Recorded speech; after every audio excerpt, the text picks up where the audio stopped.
No, well, it's always one. Okay, now that's I can actually now hear myself. Okay, thank you for your patience. We're a little bit late starting, and obviously starting with a technical hiccup, not the best way. But on behalf of Clarion Energy, I would like to welcome you all here to European Utility Week 2018, here in not only the beautiful city, but also the very livable city of Vienna. We're running already a little bit late, but there's three things that I'd like to talk very briefly about, just to put things into context. Really looking back at the year goes very quickly. It seems like yesterday that I was stood here in Amsterdam welcoming another group of people to European Utility Week. The year that has gone by, putting things into context, has been one of a very strange year with regard to climate. You're looking at one of the hottest summers of all time in Europe. I know Friedrich from Iceland is somewhere here, but he was telling me actually they had the coldest and wettest summer in living memory. We're seeing more and more extreme weather conditions, and it's having a huge cost, not only financially, but a really big human cost as well. And I think we're here really to look at decarbonisation, and that is going to have a massive impact on climate. So I think if you're looking at the 2 degrees in the Paris Agreement, people are now talking that is not enough. So what really is going on here for these days will help that process, help speed that process. The second thing I'd like to talk about is not so much reaction, but the proactivity within this sector. I'm very privileged to be able to go to conferences, to meet with people, and I see what's going on. And this year, for me, there's been a lot of exciting initiatives. We're seeing a very intense dialogue between DSOs and TSOs. We're looking at a restructuring of many European associations and bodies, rebranding as well, and I think a good example of that is EPSA, which has now become the European Technologies Association. And really getting ready for the future. I think if you also look at other areas, you look at gas coming to the fore. And I think you're looking now with hydrogen, you're looking at biomethane. These things are really coming to the forefront of the discussions that I hear going on. And I think it's no surprise to see the likes of GRDF and GRTZ Gas as a partner utility alongside Enedis and Verbund. And I think these are the things that will start to continue. Other exciting things, the European Battery Alliance. Storage is obviously going to be very important. Other important elements is Bill Gates in signing an agreement with the EU to put 100 million into energy innovation, which again is a very positive step. And I think there's 50 or so startups in Hall A that would like to have a conversation with Mr. Gates, I'm sure, at some point. And it's probably the most important element, I think, and something that I was very excited about when I was there, when it was presented, was the ETIPSnet Vision 2050, which really, for me, in one picture, ordered what the sector will look like and should look like in 2050. Clearly highlighting where legislation needs to happen, where innovation needs to happen, where all the networks are linking together. So on one hand, we have the climate situation, and I look at what is happening within Europe, and I look very positively at a sector, you all, that is working very hard, very smart, very innovatively to take this energy sector forward to a cleaner 2050. The final thing I'd like to mention is the fact that we at Clarion Energy, we're also not standing still. We're a business that also has a purpose. Earlier in the year, we acquired a business called Penwell, which was really, and again, Penwell, you may be familiar with them, you may not be, but what it means is we now have the ability to run end-to-end energy events all around the world with the brand PowerGen. So in Asia, in Africa, in Europe, and in North America, we will have end-to-end events which will incorporate innovation aspects, which will incorporate young talent, which we feel, as a business with purpose and events with purpose, we can help support what is going on here and also around the world as the whole planet is pushing towards a clean energy revolution. So we also are pushing pushing forward, and it's a very important acquisition for us to be able to deliver these kind of events. Anyway, that's enough about me. I'd like to quickly have say a thank you to all the people that were involved in putting this program together. A very special thank you to Siemens, our diamond partner, And I have to say, it is a real pleasure working with them. They challenge us, they push us, they guide us, they are a very demanding partner, but again, they are invaluable in taking this show forward. So I would like to thank Siemens for everything that they have done for us in that respect. So that's more than enough from me. I'd like to introduce now the chairman for today, which is Roman Tobler from Wiener Netze. I'd like you to put your hands together. Let's enjoy these 3 days. Let's really have some fun. Let's learn, network. But here is Roman. Thank you. Good morning, ladies and gentlemen. I would like to welcome you here today at the Energy Utility Week 2018 here in Vienna. Vienna is the most livable city in the world. It's not only my opinion. Many of you know the city of Vienna is on top of all important city rankings since many years. First of all, I have to excuse Robert Grüneis. Many of you awaited him here today. Unfortunately, he has catched a strong flu. Despite all attempts, he's not able to hear today, so I'm the host for the next hours. I want to excuse me in front of all mistakes I will make. I had a very short preparation time, just a few hours, but I will try to do my best. Before we jump into the burning topics of this year Energy Utility Week, let's have a look to the whole conference and what we need to make it successful. I think the first thing we need for a successful conference is the location. As I mentioned before, the city of Vienna is great, is perfect. The second thing we need, I think, is an outstanding program. The EUW will provide us a 3-day program which explores 4 key areas in the energy sector. The key areas are digitization, carbonization, energy markets, and innovation. It covers perfectly the current challenges in the energy sector. I'm sure the program provides a sound base of good discussion. What else makes a congress successful? A platform for exchange opinion, experience and business ideas. Therefore, at the EUW, you will meet 12,000 experts, more than 600 exhibitors, more than 400 speakers, and more than 500 utilities. All that conditions you will find in the Utility Week here in Vienna. I hope you will have inspiring days and you will enjoy them. Before I give the floor to the next speaker, I would like to name 3 of the 7 leading conference questions that seem most important to me. You find these questions in your programs. The first question is, what will the future role of utilities be? The second one, how can we keep energy supplies resilient? The third important question is, what will the successful energy business models of the future be? I would like to throw 3 aspects in a discussion of these questions, somehow based on our experience here in Vienna and especially within the Aspen Smart City research. The first aspect is overcome the borders, work together with others to find solutions for the most burning issues related to our energy future. In Vienna, it became clear that the local utility should do research to secure the future. But it was also clear that an overcome standalone position would not be successful. So the city of Vienna and Wiener Stadtwerke were looking for partners to develop innovative energy solutions here in Vienna.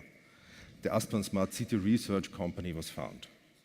Our partners are Siemens, a development company called Wien 3420, the Vienna Business Agency, and the local DSO Wiener Netze and Wiener Energy as energy provider. Both of them have more than 2 million customers. The second aspect that I want to talk is not only think, but act. That means take money in your hand and try things. Do research, do applied research, more or less in test beds, with an open mind, apply data science and open prototypes to the stakeholders. ASCR does this research work within our domains: smart building, smart grid, smart ICT, and smart user. My last aspect is beware the culture. Do not only bring technologies or techniques together, we also have to bring human beings together. There are a lot of differences between technicians and other people, customers, and so on. But let's start with our program. As I heard, Maria Spiraki is a bit late. Our first speaker, therefore, is Chris Peters. Chris Peters is CEO of the Elia Group. The group operates more than 18,000 kilometers of high voltage connections that supply more than 30 million end users. Mr. Peters, please come to the stage.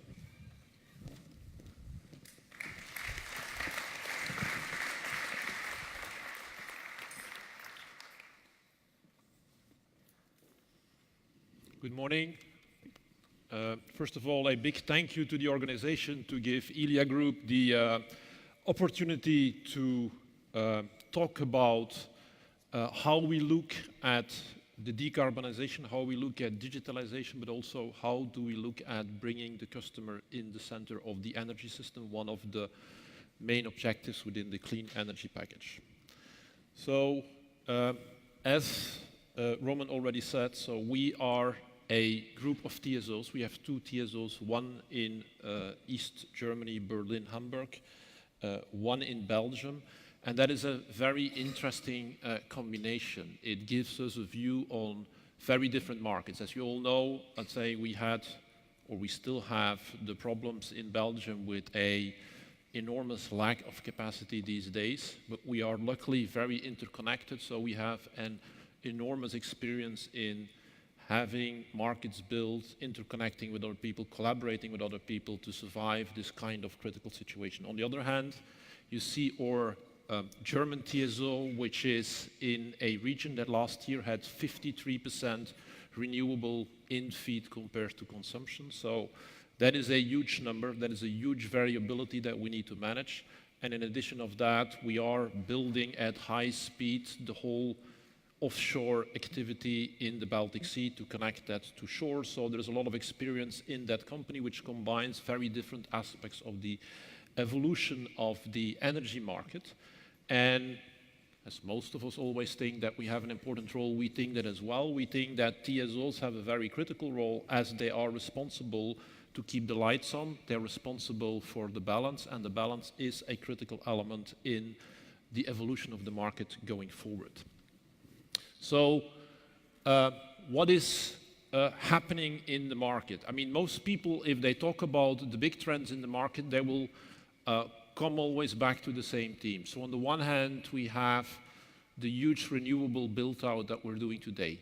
That has 2 dimensions. One is the bulk renewables that we build offshore, that we build in the south in large solar parks, and that we have to bring to the large consumption centers to make sure that we can feed large cities, to make sure that we can continue to have power for our industries. And besides of that, we have as well this decentralized dimension that we have with rooftop solar panels, local production, etc. So that is one big trend that we see happening on the one side. And that is critical, of course, to reach the objectives of 2050. And it's important that we continue that road. And it is quite critical and difficult for TSOs to make sure that we keep up the pace of that change, to make sure that we adjust our network to make sure that everybody can have the power he needs for his activity. On the other hand, what we see is that the society is at the verge of electrifying quite some new sectors. So we see mobility moving into electrification. We see heating moving into electrification.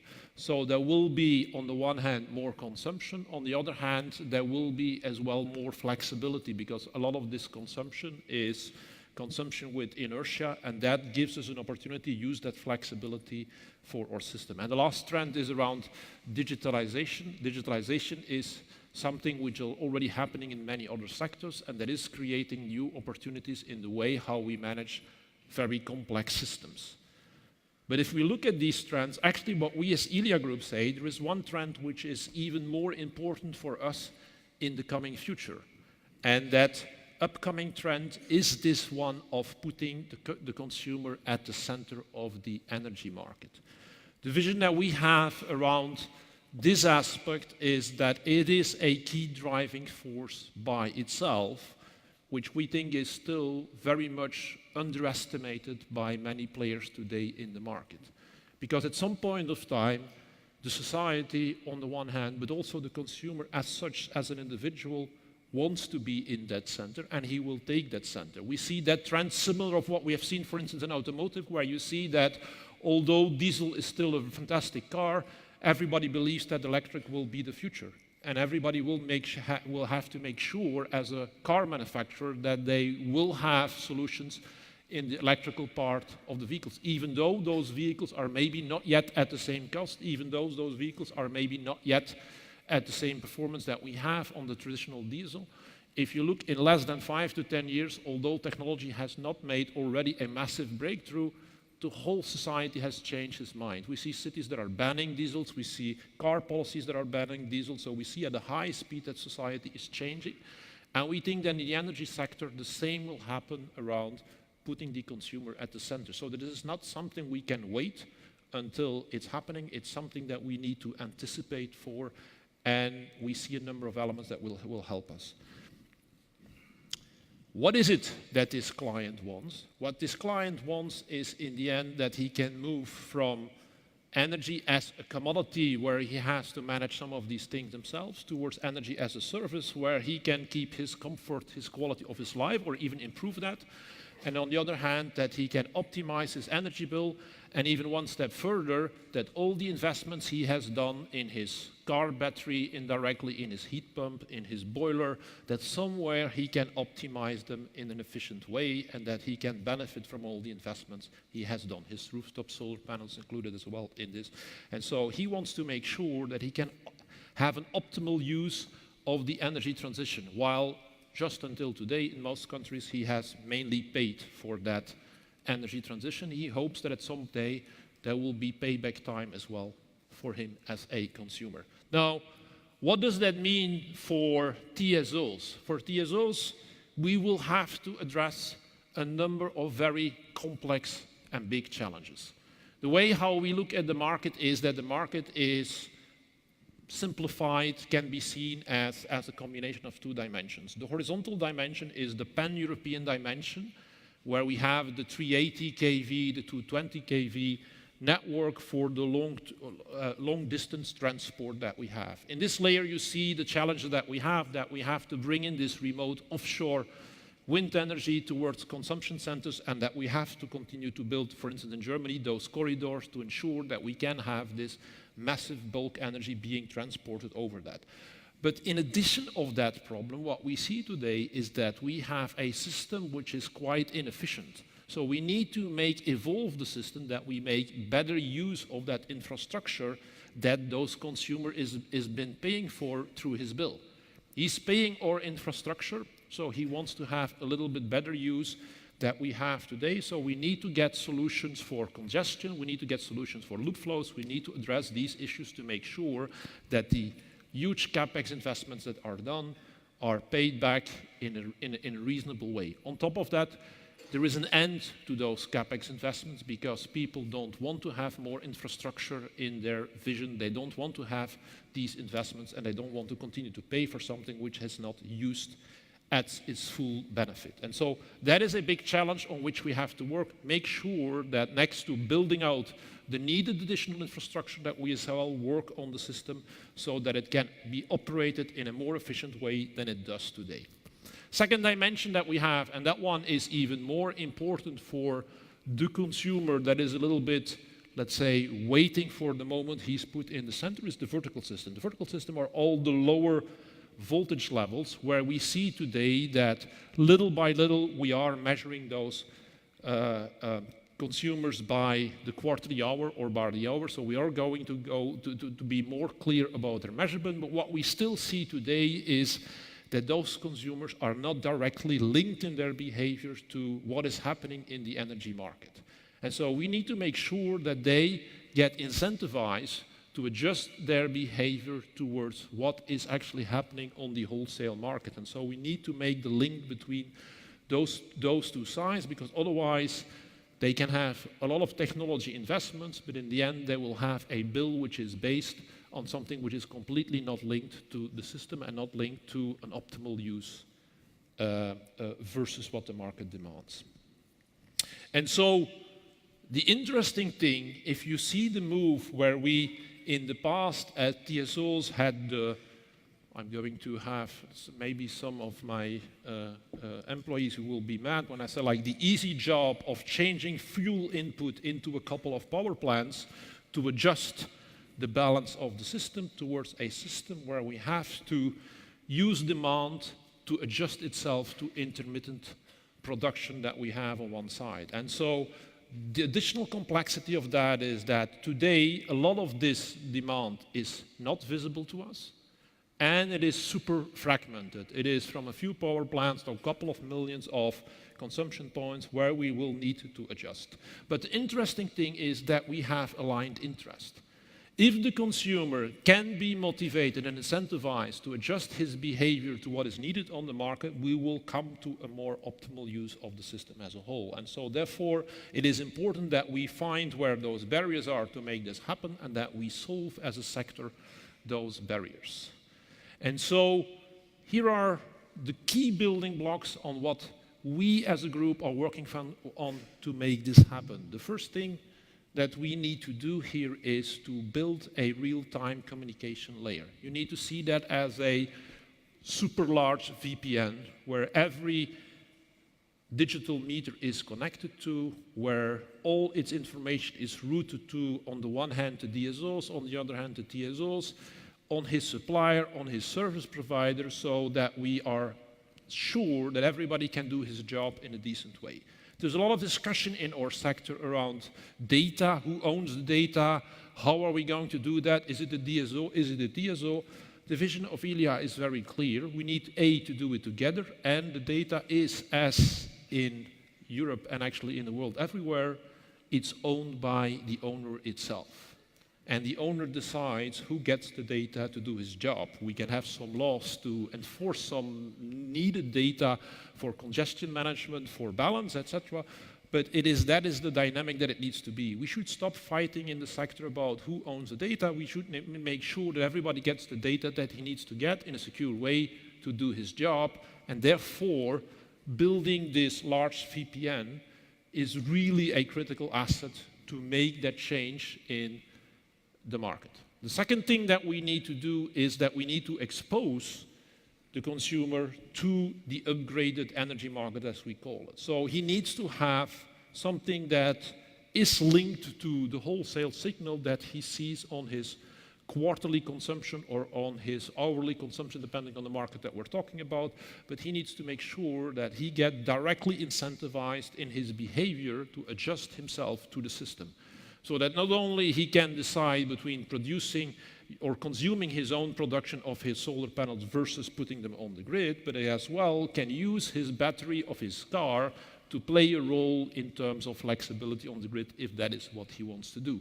And so if that is possible, and we add to that a number of new digital tools, on the one hand for TSOs and DSOs, congestion management, voltage control, on our side, new tools to manage ancillary services on our network. On the consumer side, comfort services that we can have based on those digital tools.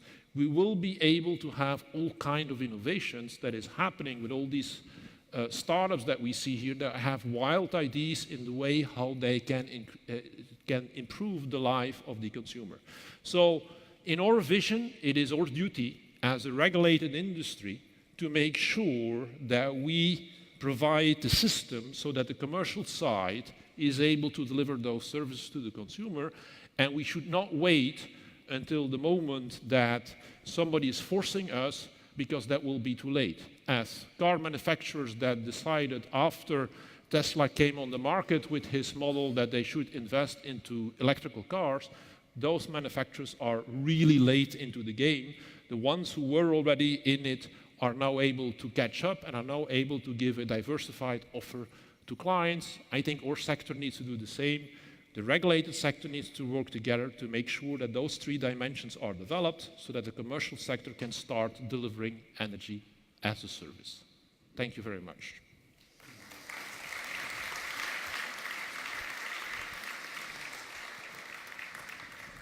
Thank you very much, Mr. Peters, for your very interesting presentation. Are there any questions from the audience?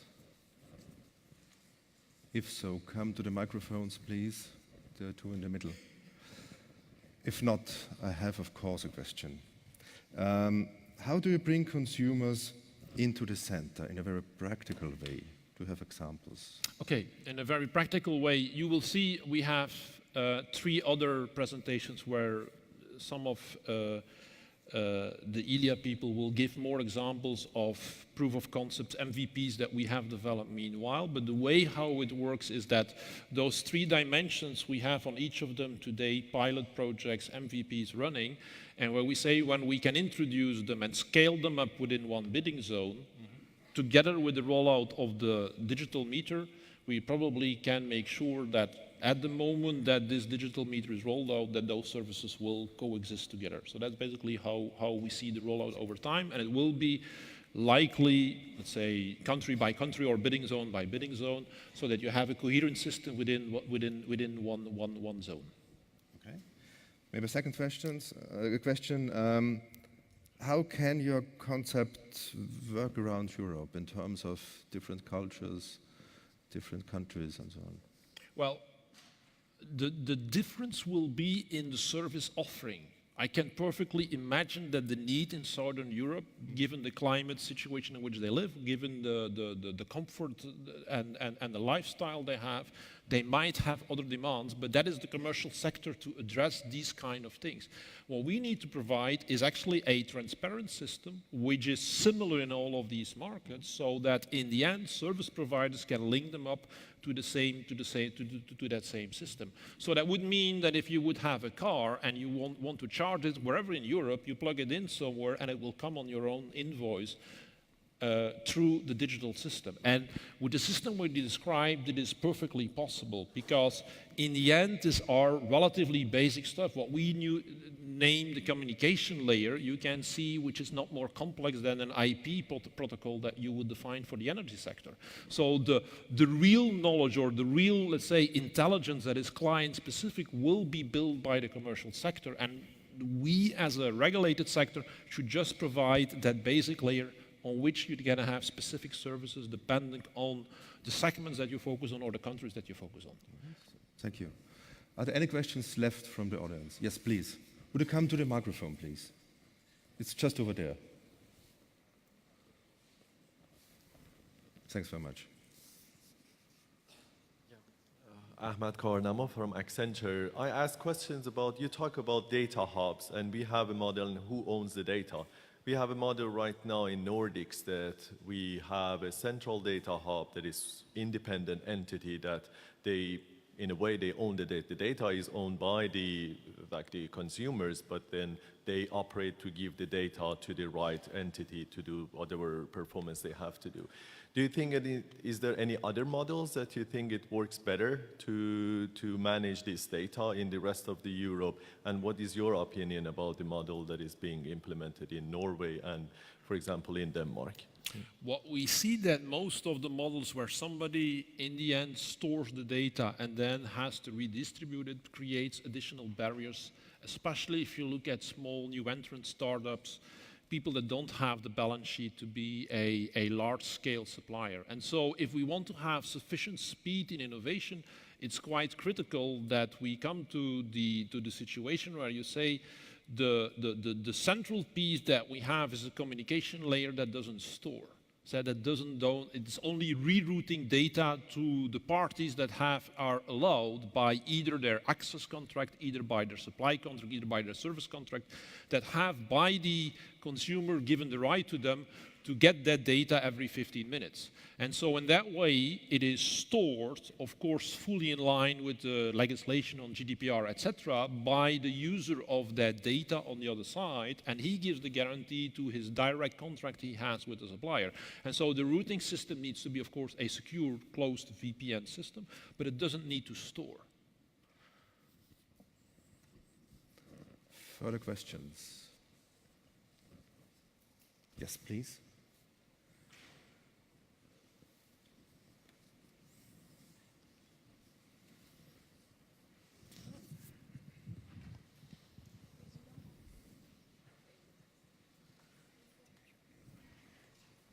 Hello, I'm Nandine from EDF, France. I have a question, sorry for my very bad English level. My question is, what is your cybersecurity strategy for your digital transformation?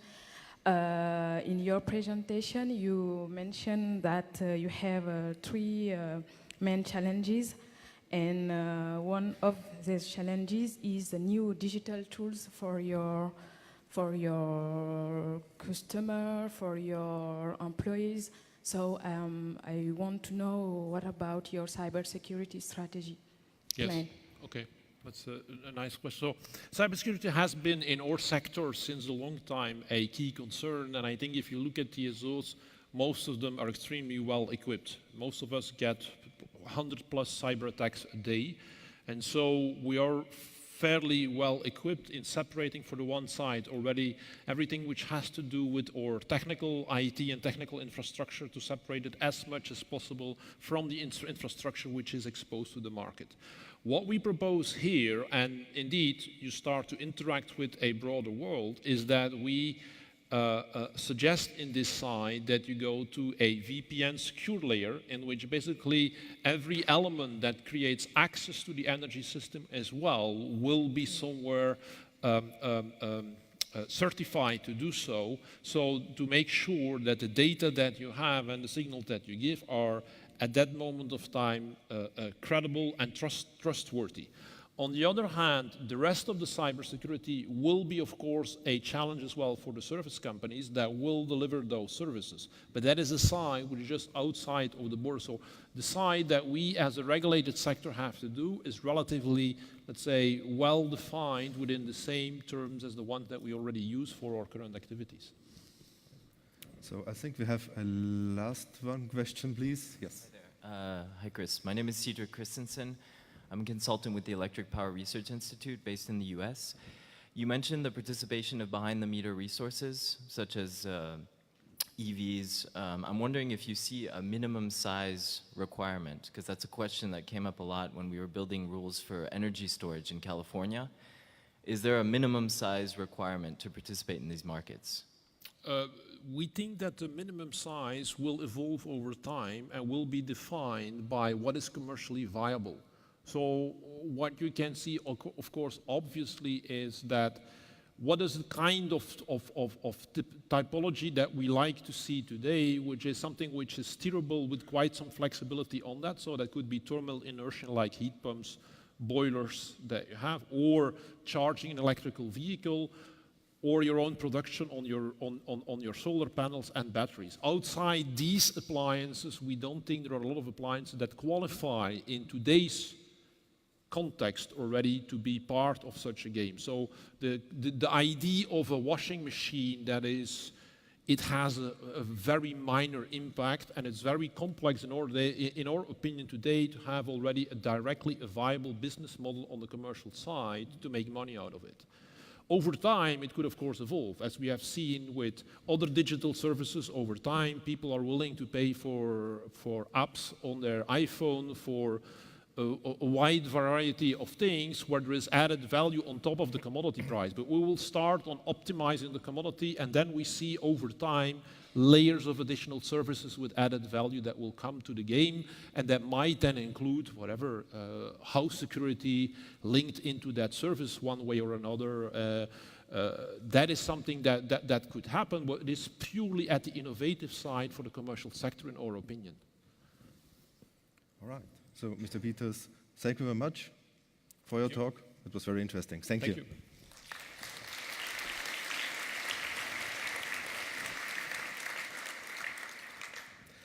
Our next speaker is Ralf Christian.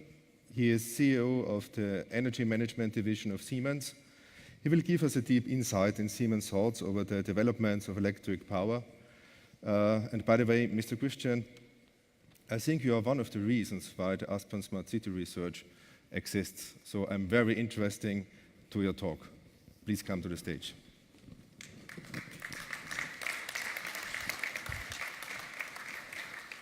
So, can you hear me? Okay, now I need to get this presentation from Chris off the screen. Can somebody help me? Because I don't have the menu. Thank you very much.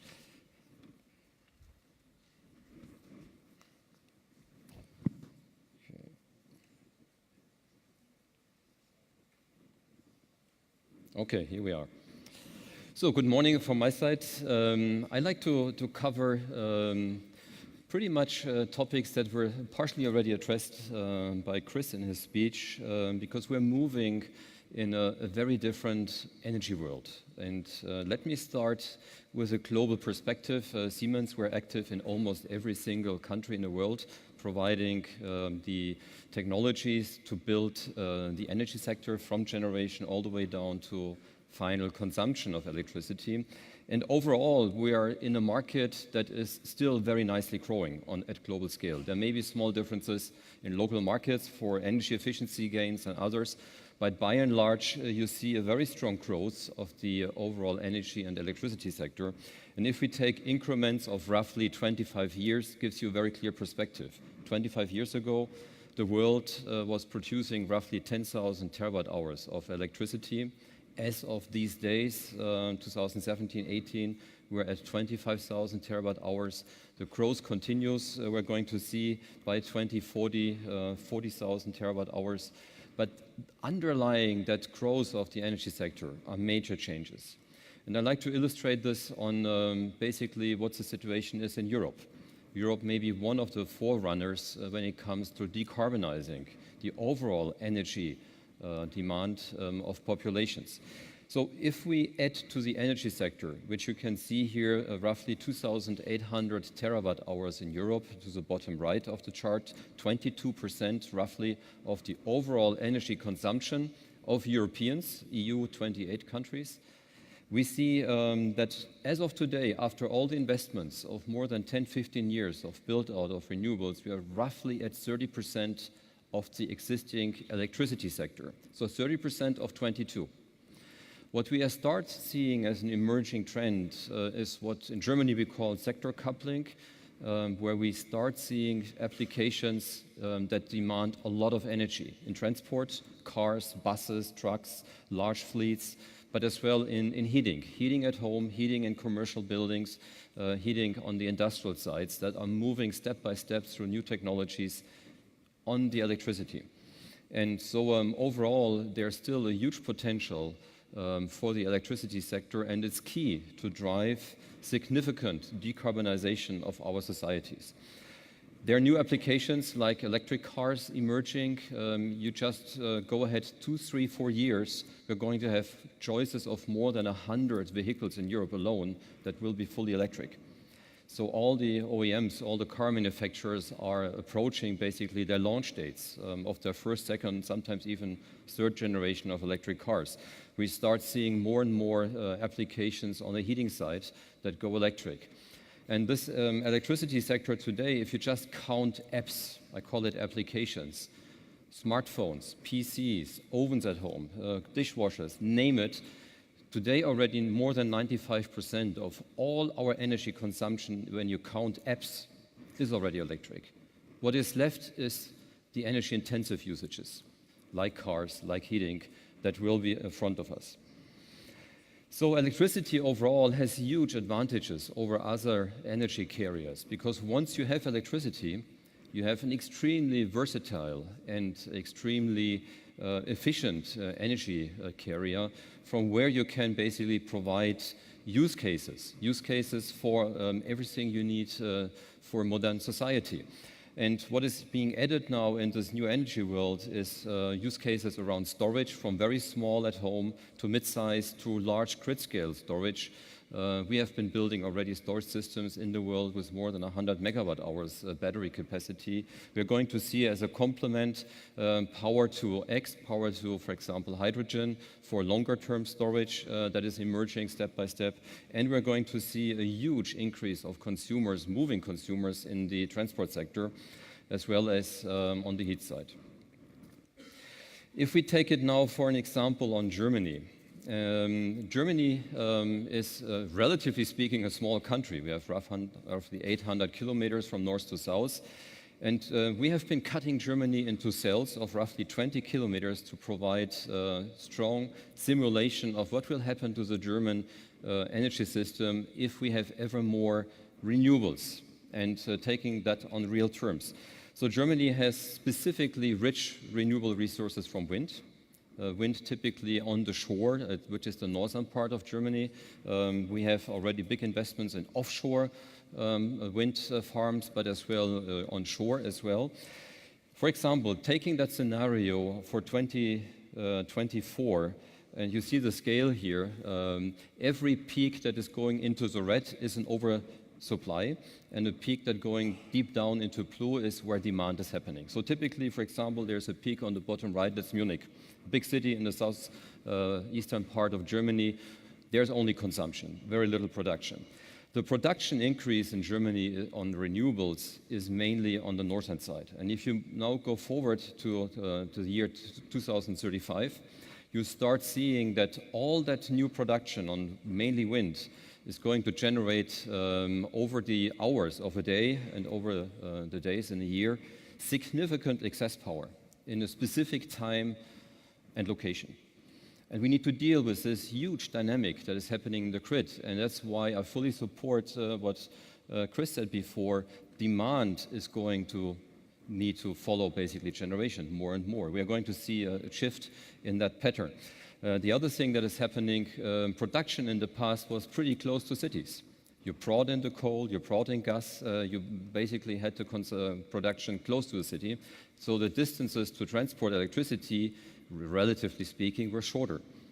Going forward, if we have to balance on a European scale or on a German scale these huge dynamics from wind in the north to consumption in the south, we will need significantly more interconnections, like HVDC from north to south. So big challenges ahead of us that are underlying our overall power system. And the traditional view on this slide is on the bottom. You had big fossil or nuclear power stations providing power to the transport grid, transmission, then down to distribution, and finally you had a consumer. That's the bottom layer. What we're starting to see is clearly the full interconnection of all energy systems, gas, heat, cooling, and you go to the Middle East, there are a lot of cooling systems already out there with the electricity grid. And we're starting to see more and more of the energy consumption moving actually electric. And this is absolutely required to drive the decarbonization agenda of the world. If we don't electrify more, we will not reach our decarbonization targets in the world. Now that grid and that energy system has to become significantly more intelligent. If you have these interconnections that we're talking about, these millions of prosumers out there that are basically feeding in solar, wind power, and others into low and medium voltage power grids, you need to start managing the grid and the power system very differently. And that requires sensors, that requires communication technologies, that requires big data and even cloud-based data analytics technologies that we as Siemens are fully developing and making available to our partners in the energy system. The other big trend that is happening is that as we move production of energy from large scale to ever smaller scales, even at rooftop solar, we're going to give a lot more power actually to consumers. And consumers become more and more prosumers, building basically partially at least their own consumption from old generation. So this is driven by the big need for decarbonization. The decarbonization need is driving a large decentralization of the energy system. And in order to manage that sort of new system, you need to provide much more digital tools, digital systems, in order to make sure that this backbone, the electricity grid as a backbone of modern society, is never failing and is fully resilient and is working 24 hours, 365 days per year. For this, we have been developing technologies, platform technologies, like, for example, on the Siemens side, our MindSphere, where we cover the whole spectrum from basically building digital twins of power systems, microgrids, city grids, regional grids, national grids, continental grids, where we can start simulating and planning much more detailed what will happen if you do certain things like integrating more solar, bringing in electric cars, or building storage at certain locations. So full-scale dynamic grid simulation, you go all the way down then to building out fully digital substations, providing basically core services of the power grid for resilience and efficiency. And then even down to prosumers, where we need to start managing demand side, where we need to basically bridge from power supply to power demand in new markets and new business models. So all this needs to be handled through highly efficient platforms that we make available to our partners, like on the Siemens side, the MindSphere platform. A few examples. Looking at generation. In Finland, for example, with our partner there, we have been building the system on virtual power plant, actually as a software as a service offer. And I think this will be on stage tomorrow as well on the speech side. Another example on the transmission grid is that we just launched at the Secret this year a 360 complete portfolio to fully digitalize transmission substations. For example, with full end-to-end connectivity of all assets, switchgear, transformers, protection relays, making that available for enhanced resiliency concepts of substations, or even data analytics that can be done on-premise or in the cloud, depending on your demand. Another example on the transmission side is clearly the SCADA systems, the grid control at national or even large continental level. Here we clearly move and see the trend to a much more dynamic grid control, taking into account weather conditions. Can you overload certain assets for some time, resetting protection schemes, or, and this was covered before as well, significantly enhance cybersecurity. These are the backbones of modern society, and any failure or any intrusion on such systems would be disastrous. So there's an ever-increasing need for significantly more technology as well on the cybersecurity side. On the distribution side, we see emergence of these prosumer technologies and applications, and especially now electric cars. There's a big need to understand, what does it mean to my distribution grid, to my city grid? If suddenly in one district of my city or in that street you have an adoption rate of 30, 40, 50% of electric cars coming at home, typically after work between 5 and 7 in the evening, suddenly you see complete different consumption patterns. So what does it mean to my grid? So it all starts with building digital twins, providing the planning to make the smart and right decisions on how to build out intelligence in your grid to, for example, manage load, or even increasing then capacity at the right locations. Another example where you can clearly see the benefits of having smart meters out there. It all started typically, like here in Denmark, with basically efficient, low-cost, correct billing. So, but billing is typically once per month, once per year, whatever is a cycle to correct then your bills.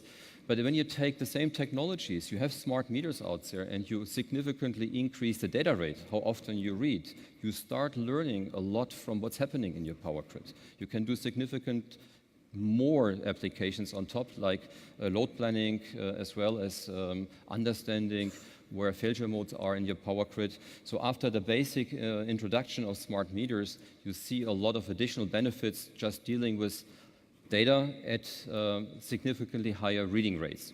And we can take it all the way down, as shown an example later on the factory side, to below 1 second readings, where we do 10, 15 readings per second on a machine, and it's marvelous what you can see there. This is here the example from Gestamp in Spain. Just adding a sub-meter in front of a machine and then doing readings like 20 times per second, you start seeing actually the process in the machine.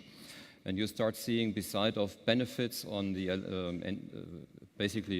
energy reduction of saving energy, you start seeing the performance of the machine. You compare data from, for example, these are stamping machines of today with the stamping last year, and you start seeing a difference in your power supply, and you can start basically doing preventive maintenance just from smart metering data.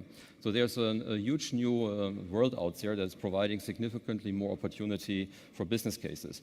And then I have to finish here, as we are in Vienna, on that smart city district in Aspern, where it's one of the very nice showcases how you build a smart energy infrastructure connecting consumers like buildings and electric vehicles with the supply of energy at the district level. And again, this can be scaled up from a district to a city to a region or a whole country overall. So with this, we clearly predict from a Siemens perspective that we go more and more electric in our global energy consumption and needs. That going electric is providing a huge benefit for sustainability of our modern societies, decarbonizing mainly as well the energy world. It has to become more intelligent in order to manage this, and we need to deal significantly more with security aspects of that all-electric energy world. So thank you for listening, and I think we have some time for questions. Thanks very much. Thank you. Are there questions in the audience? If not, I have a first question prepared. What are the key requirements of decarbonized, centralized, and digitalized energy systems? Maybe in a nutshell. I mean, if you look back where this started, I think one of the key requirements is that we as modern society, we have 7 billion people in the world, need to deal with the decarbonization of the energy sector. So I think the initial start to provide support, financial support, bringing in new technologies like wind and solar was a clear requirement. Today, many of these technologies are basically fully competitive. And you can scale them up from small to mid-size to large. So I would say now the requirement from supporting from a government perspective moves into creating markets, creating more opportunity for participation in those markets. And a lot of this has to move more on the prosumer side, which means, for example, flexible tariffs, as Chris pointed out. If you want to basically create a demand-driven energy system, then you need to provide significantly more opportunity for consumers to make choices, to participate. And then basically you roll it back. So I think the key requirement going forward is creating more market, creating more opportunities for participation of different stakeholders. And then the system will adapt over time because the generation technologies are competitive today. There's not so much additional need for government funding on this side, but now we need to make sure that we create the market requirements to basically use the benefits of that technology going forward. All right. Other question meantimes? Well, then a second question from my side. On the last slide, I was able to read two words: connected and electric system. I'm responsible at Wiener Netze for information security and ICT governance. I think the DSO will have a very hard and a very big impact on information security. How can Siemens help us in this problem? I think I think what is really important is not only the technology part. There are a lot of technologies, and they're actually on display here as well. How you deal with the different aspects of securing assets, of securing, for example, your communication systems. The weak point typically is the human factor, I agree. much more than the technology part. So yes, you need to have the right technologies, but then you need to really deal with your overall processes and making sure that the weakest spot, the human part, the way you set up your entire operations is taken care of very well. So that's where we have specific support consultancy services and where we can engage in a much broader sense on providing security, not only on the technical side, implementing the right software and tools, but as well all the way on how you need to handle your overall operational processes. All right, thank you. Everywhere in the back is a question. Hi, Dr. Mohammed from Ministry of Electricity and Water, Kuwait. I would like to ask you about the digitalizations of all of our generations. We talked about the SCADA system and everything.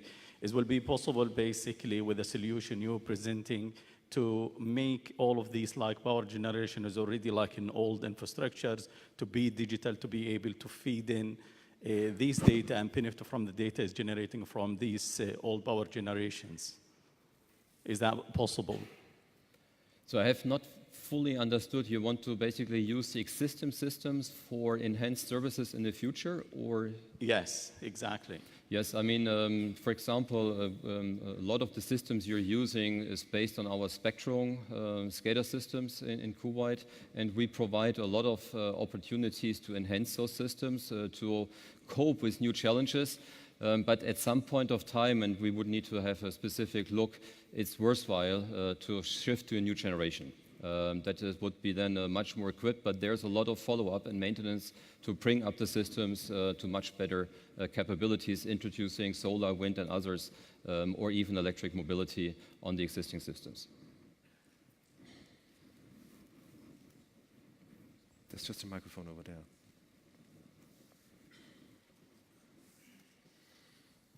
Good morning. Hamid Rajab from Dubai Electricity and Water Authority. I would like to ask you if you have any implemented solution of interconnected platform of all the electric vehicles, smart metering, and any other IoT devices in the world. Is there any utility who implemented that? If there is, maybe briefly touch on it and let us know which utility. Thank you. Okay, thank you. Further questions? Yes, one in the back again.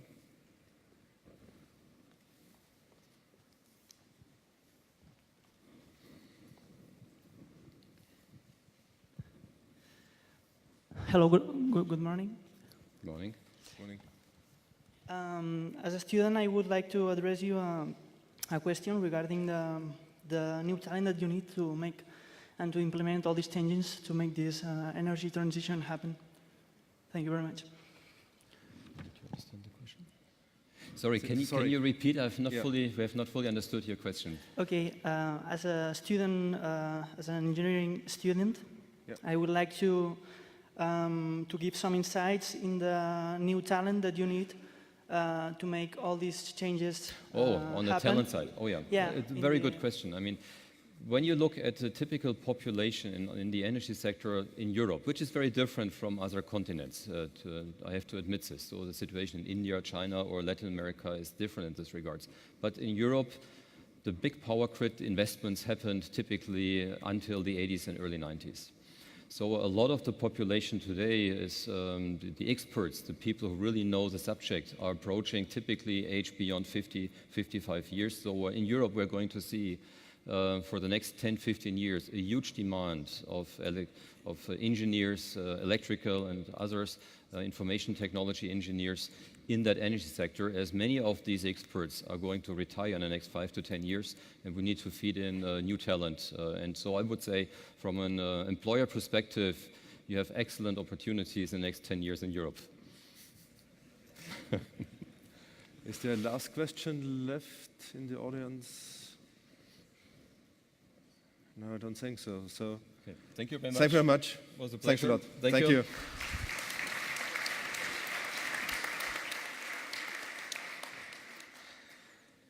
Our next speaker is Mr. Torres. Mr. Torres is CEO of the EDP. EDP is the DSO of Portugal. Mr. Torres, please come to the stage.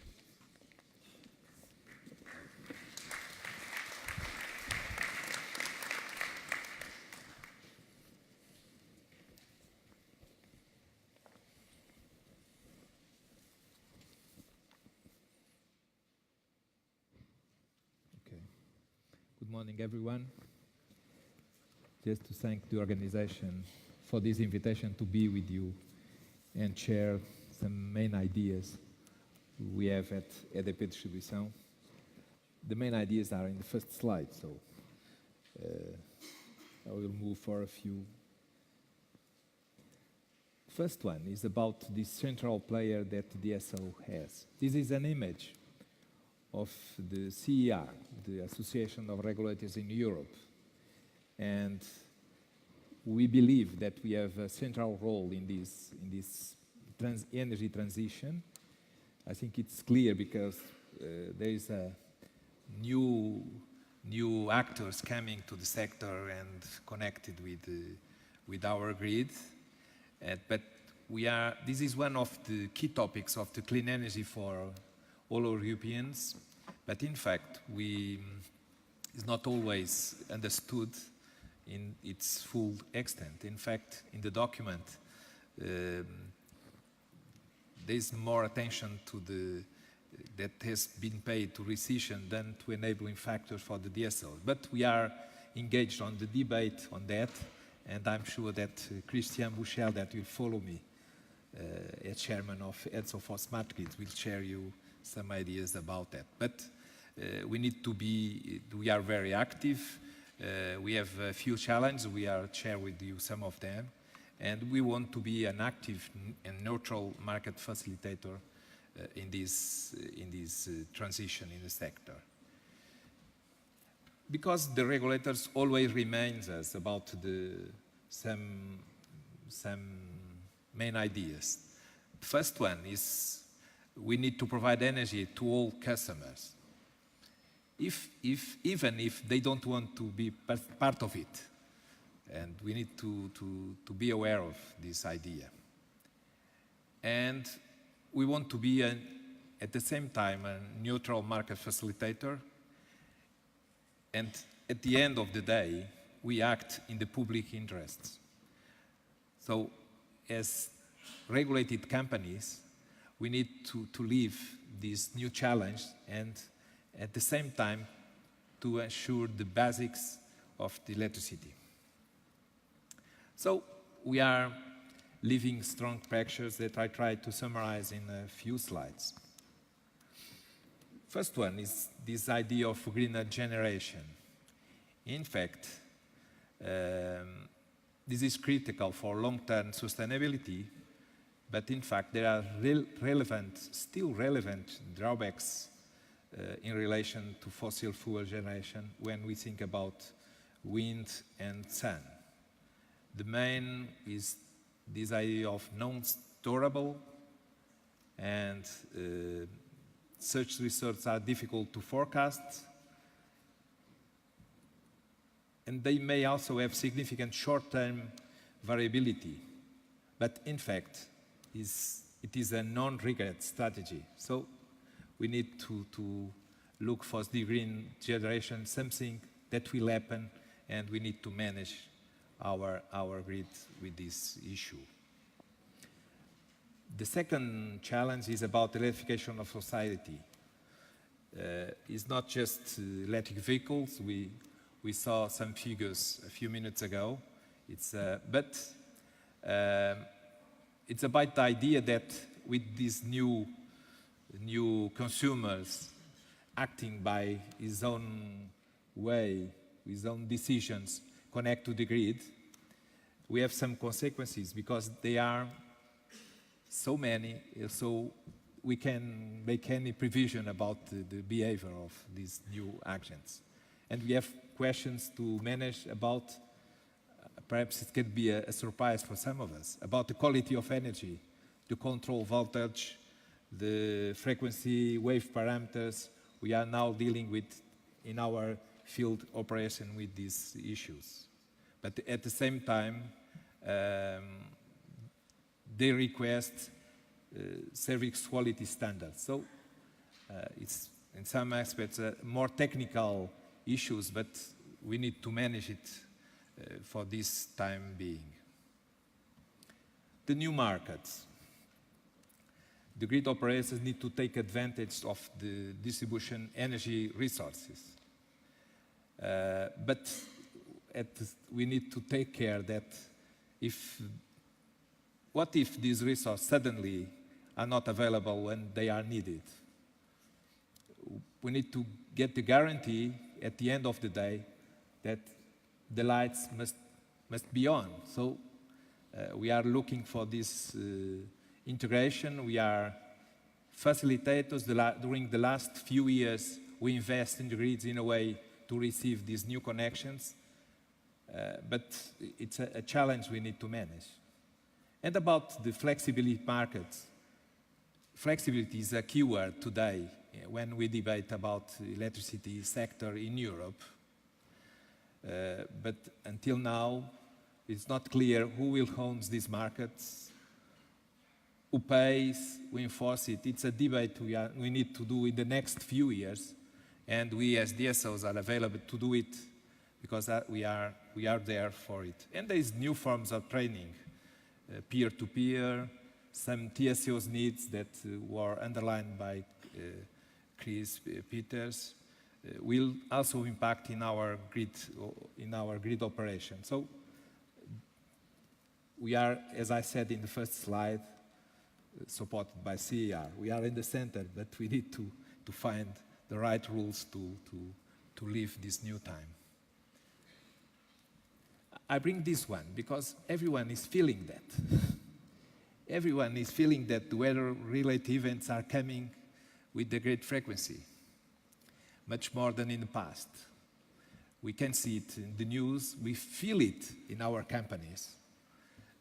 This is an image in Portugal that, a few weeks ago, a storm with a nice name called Leslie, and wind almost 200 kilometers per hour. The maximum we got during the last few years were less than 140. So it's quite different, it's new, and it's a question we need to manage and find solutions to increase the resilience of the grid, because at the same time,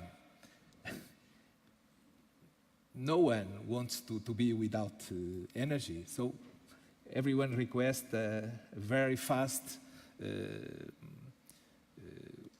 end of the works and the connections again in good conditions. And we need to have a debate about that because we are not ready for that. It's really a huge challenge we have in the next few years. And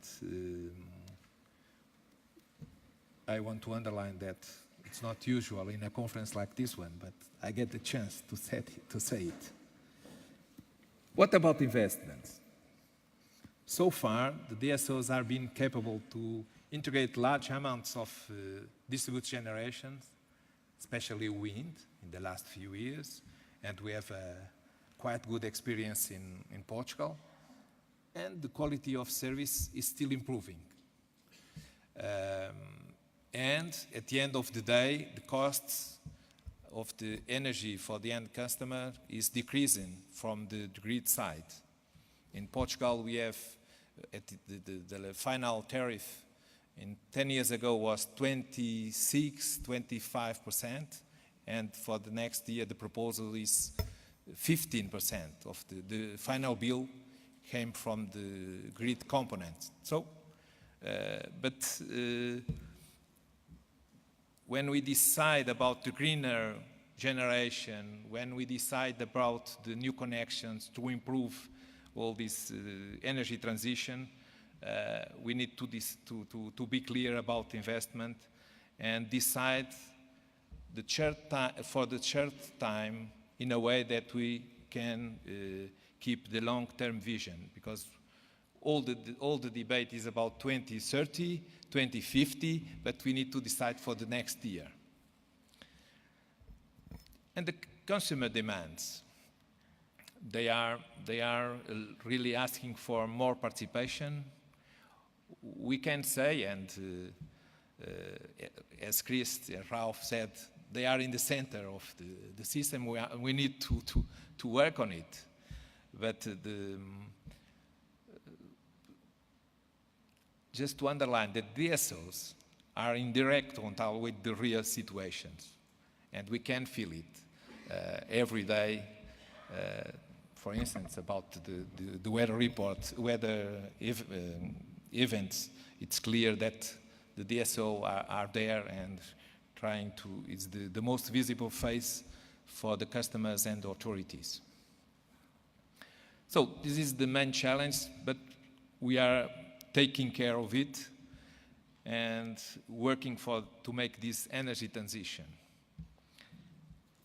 It's just a slide to underline the idea of digitalization. It's not just smart meters. They are important. We are installing it in all Europe. In Portugal, we have now almost 2 million of the 6 million customers.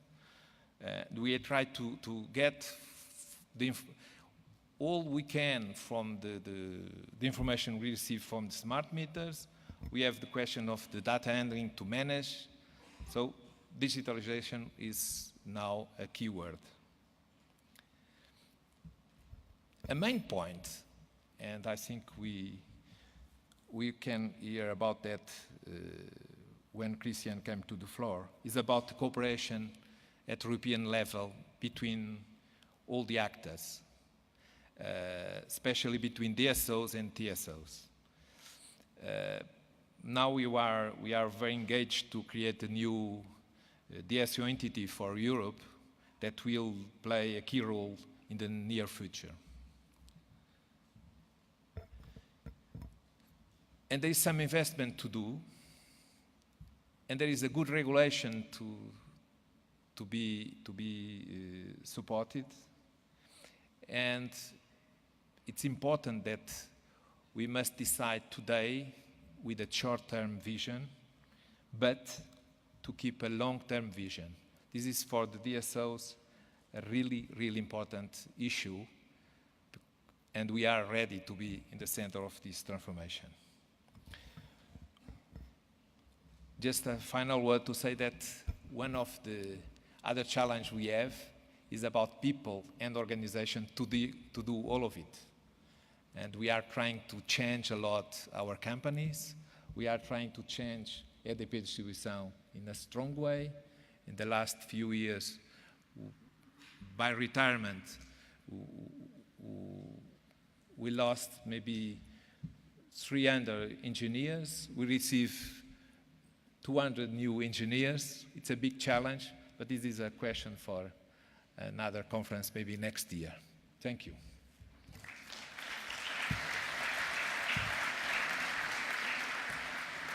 Thanks very much for your talk. Other questions from the audience at the moment? So then a question from my side. Your last slide, I can see the new roles of DSO. I mentioned in my talk before the importance of the inner culture of our companies. What we have to do to reach or to enable these roles with our culture. Yes, I refer to the last. It's connect? No. Yes. Yeah. As I referred, in fact, there's a lot of things changing around us, and the companies are, because we are, as Ralph said, we are in some way traditional companies with a lot of people coming from the 80s, like me, and now we need to receive new competencies and to be much more open for the role of the DSO. So the first idea we need to build inside the companies is we are now everyone is expecting from us a different role in this energy transition. So it's a mindset quite different, and after that we need to get the right competencies, the right people, and manage with a very open way. That's why cooperation is important. That's why conference like this one to learn and share are very, very important. So we have to cooperate more in the future. Yes. Right, sure. Okay. Questions, meanwhile? I think not. Then another question from our side. You mentioned before new weather effects.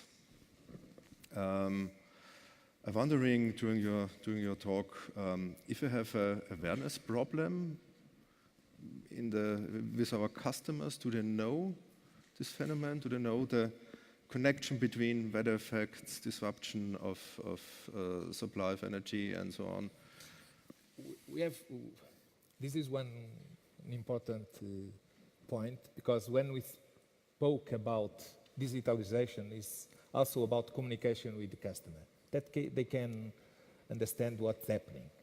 So everyone, all the DSOs are building tools in a way that connect in an easy way. For instance, with the smart meters, we can see where the last, at the end of the storms, where is the last houses without energy. In the past, we just need to go door by door asking.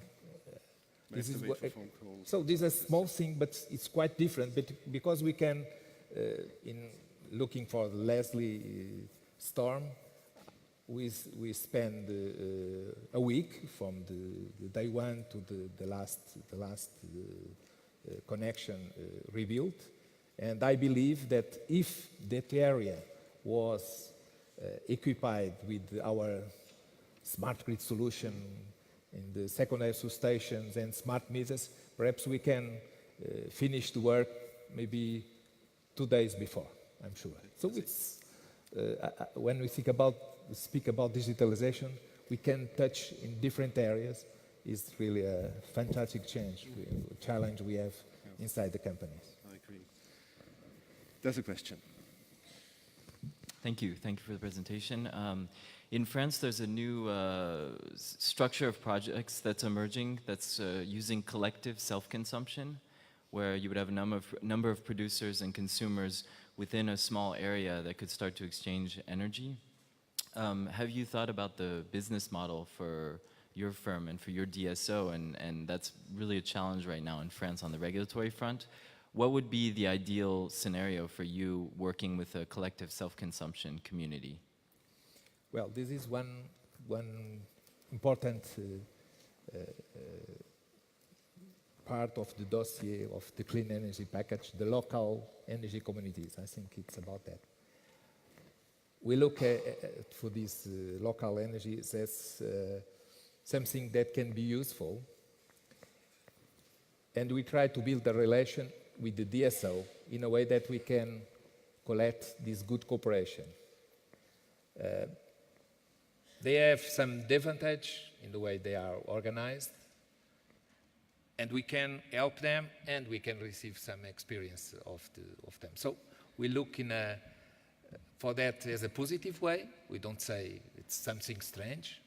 And this is the new actors coming to the sector. We try to manage it the best way. This is one of the key points that we are debating today in Brussels. But I think Christian can elaborate a little more about that, because he's in the table of the negotiation.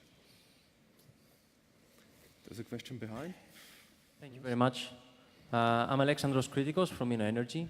So my question is, of course, there will be a lot of new challenges for the DSOs, and addressing them, there is the new infrastructure solution where CapEx is invested in new technologies, and this expands the capabilities of the DSO.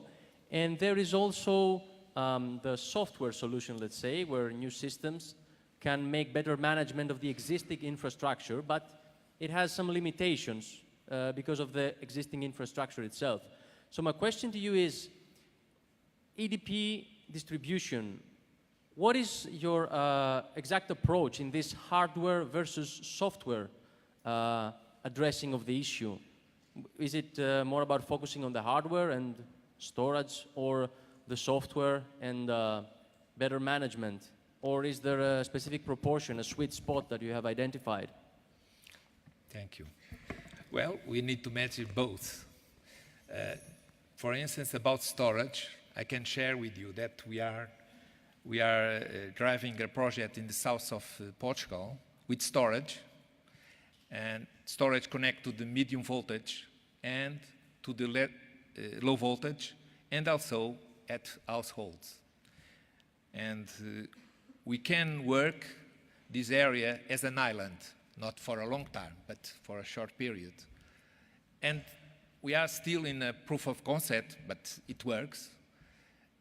If with these solutions of storage, we can manage the investment in a different way. So, answering to your question, we are keeping our focus in traditional issues like hardware, using your words, but we are testing new solutions, especially through the European projects. Like this I referred, is sensible and now is integrated. I suppose about integrated there is a session about that. It's, for us, we consider that storage could be or must be a tool that we have to guarantee the stability of the grid and to avoid some investment. We are working on that. So we are very open to work in both fields. Thank you. Another question in the front. Hello. Philippe Vier from Capgemini. I see a big challenge coming for network operators. On one side, energy transition, meaning distributed generation, autoconsumption, microgrids, meaning, in fact, less energy transiting in the grid. And on the other side, big investment coming to make these grids more reliable, smarter grids. So how will you manage this challenge? This is the challenge. In fact, we spend a lot of time with the regulator trying to explain the importance of the investment. I can share with you that the debate about the tariffs is so strong in Portugal that our investment plan is approved in the parliament. It's not the government, it's in the parliament. There's a commission of economy with all the parties debating about substations and lines. So the pressure in a way that we don't invest what is not necessary. And on the other side, we have all this revolution in the low voltage. We try to explain. We invest a lot on communication, especially for the political actors, and it's not easy. But until now, what we are doing is to learn with them the same speech in a way that we can play the same game. So that's why when I underline the weather reports events, the weather aggressive events, because they can feel it. So I was there saying that we need to invest to keep it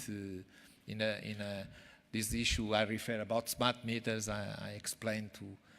So for decades we have a deficit of communication. I know. You know the industry, we are used to be very, we don't speak a lot about as we must speak. And we are trying to do it in a way that everyone can understand our mission, both missions, modernization for one side and the investment that we need from the other side. As I referred, the key issue is not the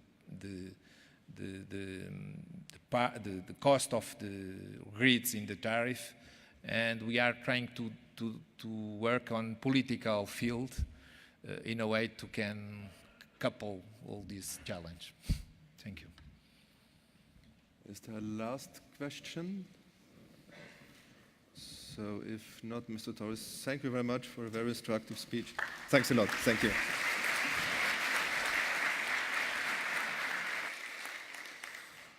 Our next speaker is Albert Cheng, Head of Global Analysis at Bloomberg New Energy Finance. Mr. Cheng wrote a very interesting article recently with the title, Decentralized Energy and Flexibility, Reasons to Believe. Mr. Cheng. Thanks, Ron. Welcome. Thank you. I'm sorry. Before you start, may I ask you a very personal question? Please, yeah. How often have you attended the EUW before? Actually, I was just going to talk about it. So my first time at this conference was in 2009, so almost a decade ago. Back then it was called Metering Europe. So attended a lot of time. Yeah, quite a few, yeah. That's great. And it keeps growing, keeps getting better, so it's a pleasure to be here. Thanks. All right. Thanks very much. The stage is yours. Thank you. Okay, how do we bring up the slides? Thank you.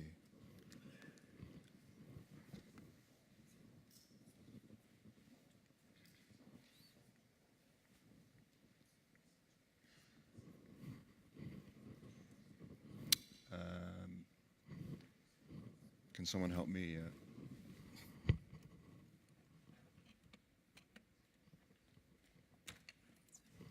Yeah? Okay, fantastic. So thank you very much, and thank you to the organizers for giving me this opportunity to come and speak to you about energy transition and utility disruption, which I think is a theme that a lot of us are kind of grappling with at the moment. And disruption, of course, is a slightly slippery concept, so I'm going to try and dive a bit into it and explore what it really means for utilities. But first, as I mentioned, a quick trip down memory lane. My first time at this conference was about a decade ago, and back then we were all so excited about smart energy. So smart meters, smart home, in-home displays, and we had all these issues, policy, regulation, standards in front of us. It feels like a long time ago now. In the time since then, smart energy took off. It became energy. So there's now 800 million smart meters installed around the world, almost 150 million of those here in Europe. Smart thermostats have taken off, now more than 30 million installed in Europe and North America, which I don't think necessarily we all expected back in 2009. But of course, lots of other things happened as well, so it wasn't just about smart energy. Everything got really cheap. Solar PV modules are now 94% cheaper than they were back then. Wind, 37% cheaper. Lithium-ion batteries are almost 80% cheaper since 2010.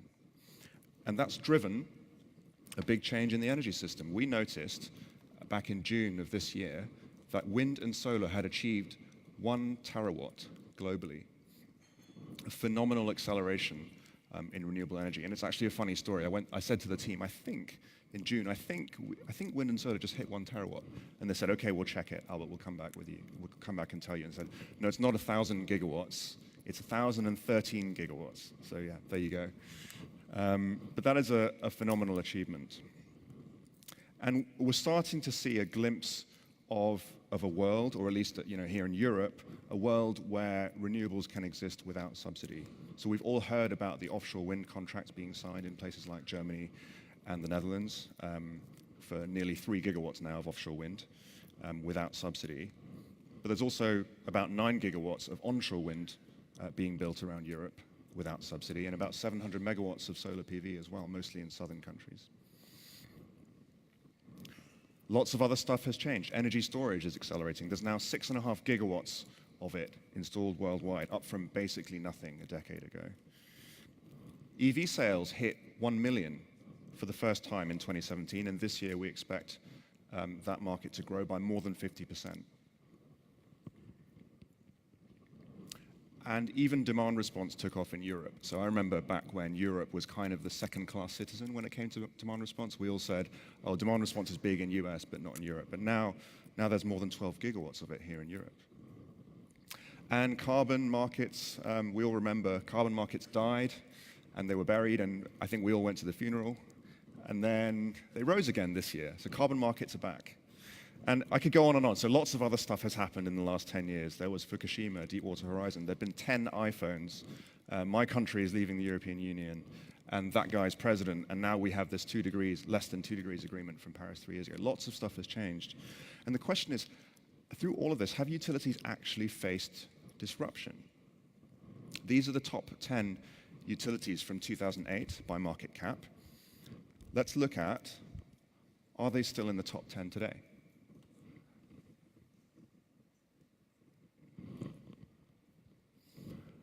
Not all of them, but basically, yeah. I mean, 6 out of the top 10 utilities from 10 years ago are still in the top 10. One of them, when you look at RW, energy is still in the top 10, so that kind of counts. And then the other three, well, they're still in the top 20. That's not what disruption looks like. So the utility industry has been remarkably resilient in the face of a lot of change over the last decade. But of course, we're just getting started. So this is BNEF's New Energy Outlook, so our forecast of the European power sector out to 2050. And we see a huge change coming from about 1/3 renewables in the mix today to almost 90% by 2050, and fossils down to 5% by 2050. And our forecast, for those of you who are familiar with our New Energy Outlook, it's not a policy forecast. It's not saying this will happen because it must happen or because the European Commission says it will happen. This is happening because wind and solar are becoming very, very cheap. And we forecast that this will be the cheapest way to meet European power demand by 2050. And if you believe that, then you have to believe that this will happen. As soon as 2030, there'll be months, this is just Germany, but you could pick a number of other countries, there'll be months where renewables dominate for the entire period. There'll be no room for baseload generation. There'll be massive need for flexibility. That's all that purple stuff will have to be met by either flexible generation or storage or flexible demand. And these periods of negative net demand, where renewables exceed demand, will be the new normal. That will just happen when you get to 50, 60, 80% renewables. So you'll have this enormous need for flexibility, and we're forecasting 350 gigawatts of new flexible capacity out to 2050. And you can see we're still right at the bottom of that curve today. We're still in the flat part of this curve, so all that change is still ahead of us. Same thing with distributed capacity. 400 gigawatts of small-scale solar capacity in Europe by 2050, and we're still right at the beginning of that curve. Same thing with EVs. Again, we're at the bottom of the curve, but we forecast that with the changes in cost in lithium-ion batteries, by about 2025, it will be cheaper. When you walk into a showroom, it will be cheaper to buy an electric car than to buy a conventional car. Forget TCO, forget miles traveled, the price of oil doesn't matter anymore. It'll be cheaper on day one. And after that, we think adoption will accelerate. So you're looking at about 12 to 15% of the on-the-road fleet in Europe being electric by 2030, and about half by 2040. So big, big changes coming. And all of that will have a really big change on how the power system works. So slightly complicated chart, but essentially three things going on. Energy efficiency keeps power demand flat in Europe. The growth of electric vehicles from 2030 pushes it up, but distributed generation then eliminates some of it from a grid perspective. And so you have this massive shift. You'll have 1/3 of your power generation accounted for by EVs and small-scale PV. Massive need for load shifting. And of course, all of this happens at the local level. So you need distribution-level flexibility markets, and you need digital platforms for trading and optimization. Okay, so I think we can all see this coming. We can see in front of us already that the future is going to look very, very different from the past. But does that mean utilities are being disrupted or not? And I think the most useful way to think about this is to go back to this idea of disruptive innovation versus sustaining innovation. Disruptive innovation, I think we all know what that means, and I think we all know about the Kodak example. Disruptive innovation happens when technologies change the basis of competition. So it means two things. One is the things that you're good at don't really matter anymore. So either they become really easy and anyone can do them, or they're just no longer relevant. And that's pretty much what happened with Kodak. It didn't matter that they were the best in the world at film and printing and retail and so on. And the second thing is there's a new thing that matters. And someone else is structurally better than you at it. And again, that happened with Kodak. We can think of digital devices and software and all that. It turns out structurally Kodak were not going to be the best at that. But there's a different thing called sustaining innovation. And that guy on the right is a chap called Bob Kearns. He was an inventor in the 60s. How many people have heard of Bob Kearns? Right, you never hear about the sustaining innovations, right? So Bob Kearns was an inventor, a bit of an interesting chap. He invented the intermittent windscreen wiper. So the windscreen wiper back in the day, it had to carry on going. They couldn't make it stop. So Bob Kearns invented the device that could make the wiper do one wipe and then pause, and then do another wipe. And you all think this is sort of super straightforward now, but back then, Ford and GM and Chrysler, they couldn't do it. So this guy invents it in his garage. And what happens? Well, essentially, what happens is all the engineers at the auto companies copy his invention, put it in their cars, and Bob Kearns spends the rest of his career trying to sue them for patent infringement. So the reason I bring this up is because sustaining innovations happen all the time, and it doesn't matter if the technology is super hard to do. What matters is, does it really change the basis of competition? So in car manufacturing, it turns out being really good at windscreen wipers didn't matter. Still, what mattered was being good at making engines and doors and manufacturing wheels and so on. So when it comes to the utilities sector, I think that's what we need to think about, is what are the things that might bring this kind of disruptive innovation, and what are the things that will sustain the industry and sustain, in a sense, the structure that we have today. So a couple of examples. The decentralization of energy. So this is a distribution of power generation in Europe back in 2012 by the scale of the plant that the power was generated in. So you can see that most power was generated in gigawatt scale plants back in 2012. And they were coal, they were gas, nuclear, hydro plants, big machines. If you bring it forward to 2018, you've still got that gigawatt scale bump, but now you've got two new bumps. You've got utility scale wind and solar, which is in the sort of 10 to 100 megawatt range, and you've got this little bump on the left here, which is your rooftop solar in the kilowatt range. And again, we've seen this happen. That's why virtual power plant companies raised almost $1 billion, or I should say, between money raised and acquisitions, about $1 billion were invested in virtual power plant companies last year. But what if in 2050, what if BNEF is right? What if in 2050 the system looks like this? You've got the majority of your energy being generated in 10, 20, 30 megawatt plants, and your bump at the 1 kilowatt level is a lot bigger, and your 1 gigawatt scale bump is a lot smaller. Is that going to be disruptive to utilities? Well, let's put our framework onto this, sort of sustaining and disruptive. So what is really going to matter in a world where there's lots of decentralized energy? Well, it's probably not going to be the ability, the excellence at building and owning and operating large-scale power plants and doing it really well might not matter anymore. Maybe having a large balance sheet might not even matter. Not sure. But what do you believe will matter? If you believe that in this world, what really matters is having great VPP software, great IoT and connectivity solutions, the best AI for forecasting and optimization, well then maybe this is disruptive, because there's no reason why utilities, out of all the companies and all the startups in the world, there's no reason why utilities have a structural advantage in those areas. But if you think that this decentralized energy world will give advantage to companies that really understand power markets and are good at trading and have a good asset portfolio and really understand the networks, then maybe decentralized energy is sustaining. Maybe it's not disruptive at all.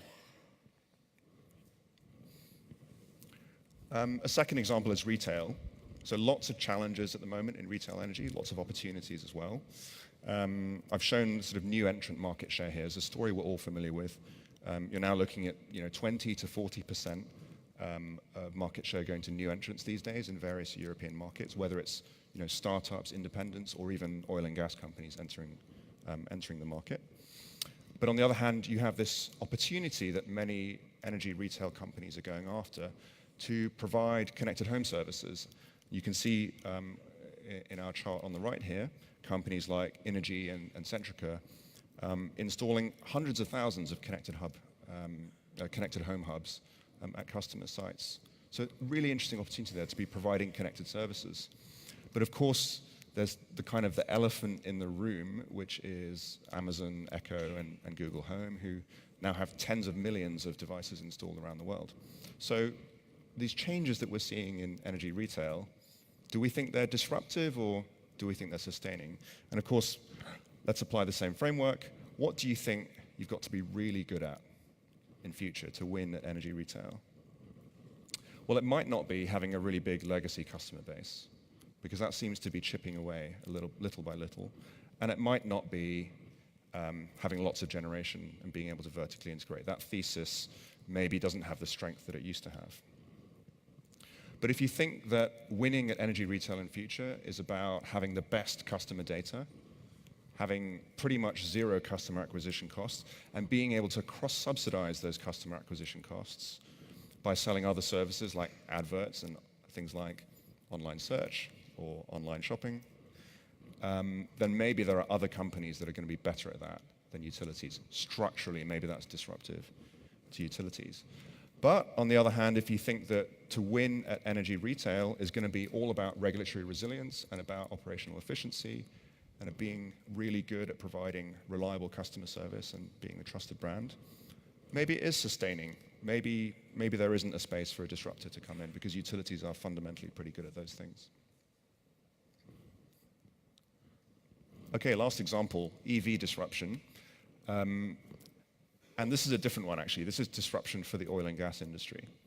So our forecast is that by 2040, the rise of EVs in combination with fuel economy improvements will lead to 8 million barrels per day of fuel being taken off the roads or being not used, essentially. So passenger vehicle oil demand will drop from 24 million barrels of oil per day to 16 by 2040. That's about, call it 8 or 9% of today's oil market disappearing over that time, which may not sound like a lot, but as we've seen in the last few years, the oil market is very, let's call it sensitive to demand changes. So this could be quite a meaningful transition for the oil industry.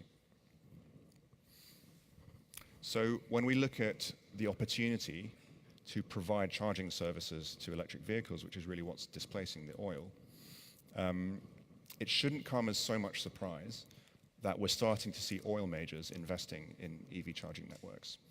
And thanks to several acquisitions over the last couple of years, most of the charging networks in Europe are now owned or operated either by oil majors or by utility companies. And there are still a couple that are independent and a couple that are owned by auto manufacturers. So when we think about the future of providing energy for transport, again, is it disruptive or is it sustaining? So what will really matter in competing in this space is, again, it's probably not being really good at drilling holes in the ground and pulling fossil fuels out, being really good at running power plants or being really good at building cars. I don't think any of those are going to make you the winner at providing EVs energy. Perhaps what really matters is really simple. It's you need to have the best real estate.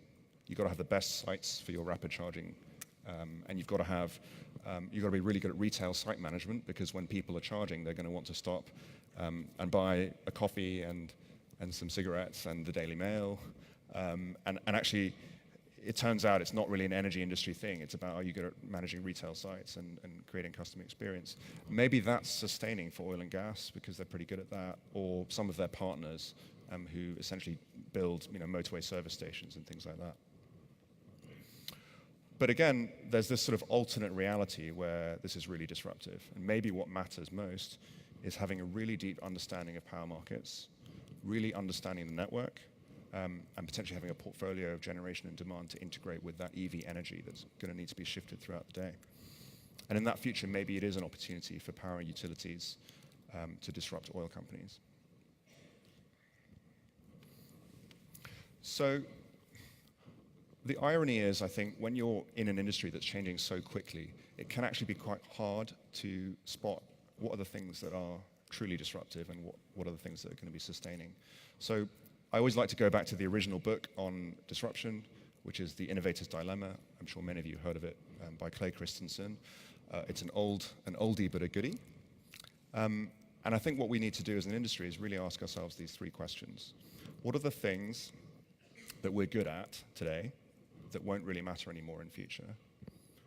What's the new thing that matters? And is someone else structurally better than us at it? And of course, what are we going to do about it? Thank you.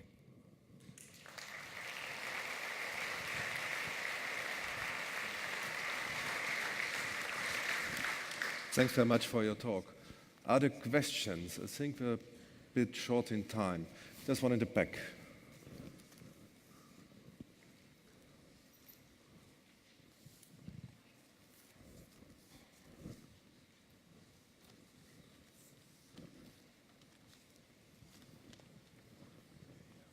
Zanini's from NSOE. I found your slide with the 10 leading utilities, let's say in the old baseload world and still today, quite intriguing. And looking at disruptive change, as you explained it after, I was wondering where, according to you, those utilities are today, because they are not starting from scratch, and of course their business model has been completely revamped. And what is the Kodak moment for those who haven't made it? I think that's a really interesting question. I wouldn't want to try and forecast a Kodak moment, but what I will say is I'll stick to our story, which I think is that if you think that we've been through a lot of change in this industry, then I think the news is it's just getting started. I think, to be honest, I think many energy companies understand that, and that's why you see so much investment in innovation, so much venture capital activity in the utility industry, so many partnerships and pilot projects and all of that. And I think the timing of that S-curve, I'm not here to tell you that we know exactly when all of those S-curves go up, but they will happen at some point. And I think for a lot of utilities at the moment, the challenge is trying to pace that transition correctly and trying to be at the right point in time as these things transition. Probably doesn't answer your question, but hopefully that's helpful. Last question, maybe? Is there... Yes, sorry. Yes, please. Hi there. Question is, how will all these disruptions that you mentioned in your presentation influence the wholesale market from your perspective?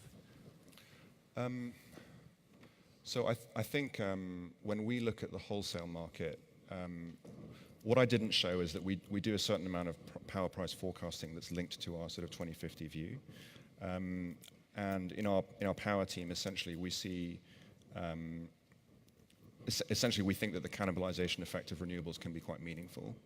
And we did some back-of-the-envelope analysis recently, which I haven't shown here, but it essentially shows that we might never get to a point where renewables truly can be sustainably subsidy-free because of the cannibalization effect. And at the same time, we may be in a situation where dispatchable plant also cannot operate subsidy-free because of depression on power prices. So I think this raises some really important questions about market design for the future and how do we sustain the investments that are required.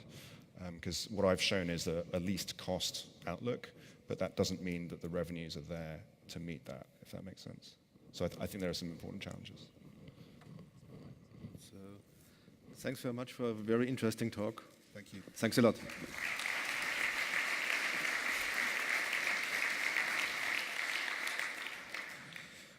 I'm afraid Ms. Spiriaki is still not arrived at the moment, caused by a plane delay. So therefore, our last speaker at the moment, maybe Ms. Spiriaki, arrived later, and she will be able to hold his speech or his talk after the panel discussion. So our next speaker is Christian Büchi. He is a member of the board of ENIDIS, which is the DSO in France. But for this conference, he is here in his role as chairman of the EDSO.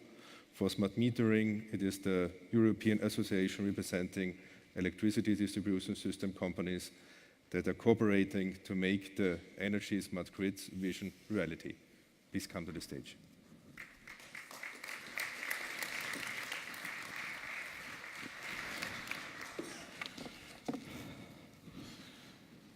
Hello, it's a great pleasure to be here. I just learned that Maria, she will come later, so it was foreseen for the organization to have a member of the parliament between the presentation of a disruptive or not disruptive member of the parliament and after the DSO industry, so we'll change a little bit, but Maria will join, I hope, before the lunch.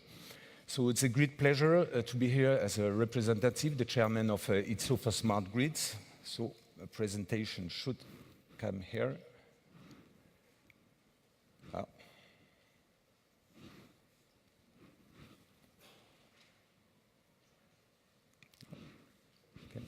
presentation? All this loading. Waiting for presentation.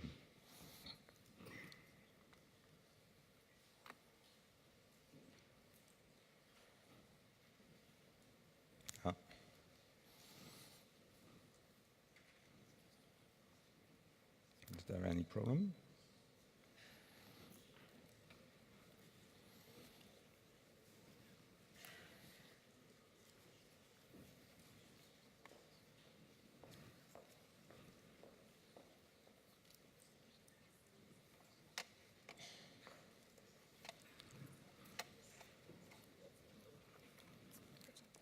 Christian Michel.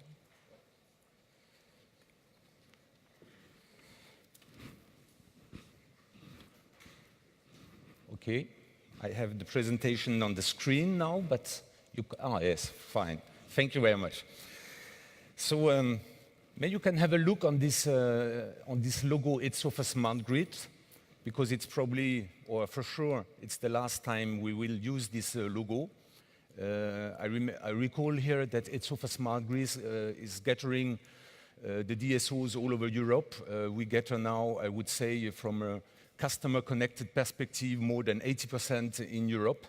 And why we will change our logo, it's not only a question of communication, it's exactly what has been said this morning, that we are no more only a distribution system operator.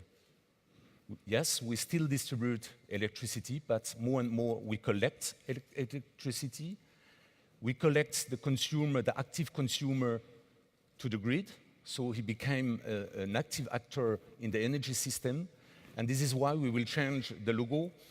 But as a chairman of EDSO, normally I should speak here about the discussion we have with the European Commission, with Acer.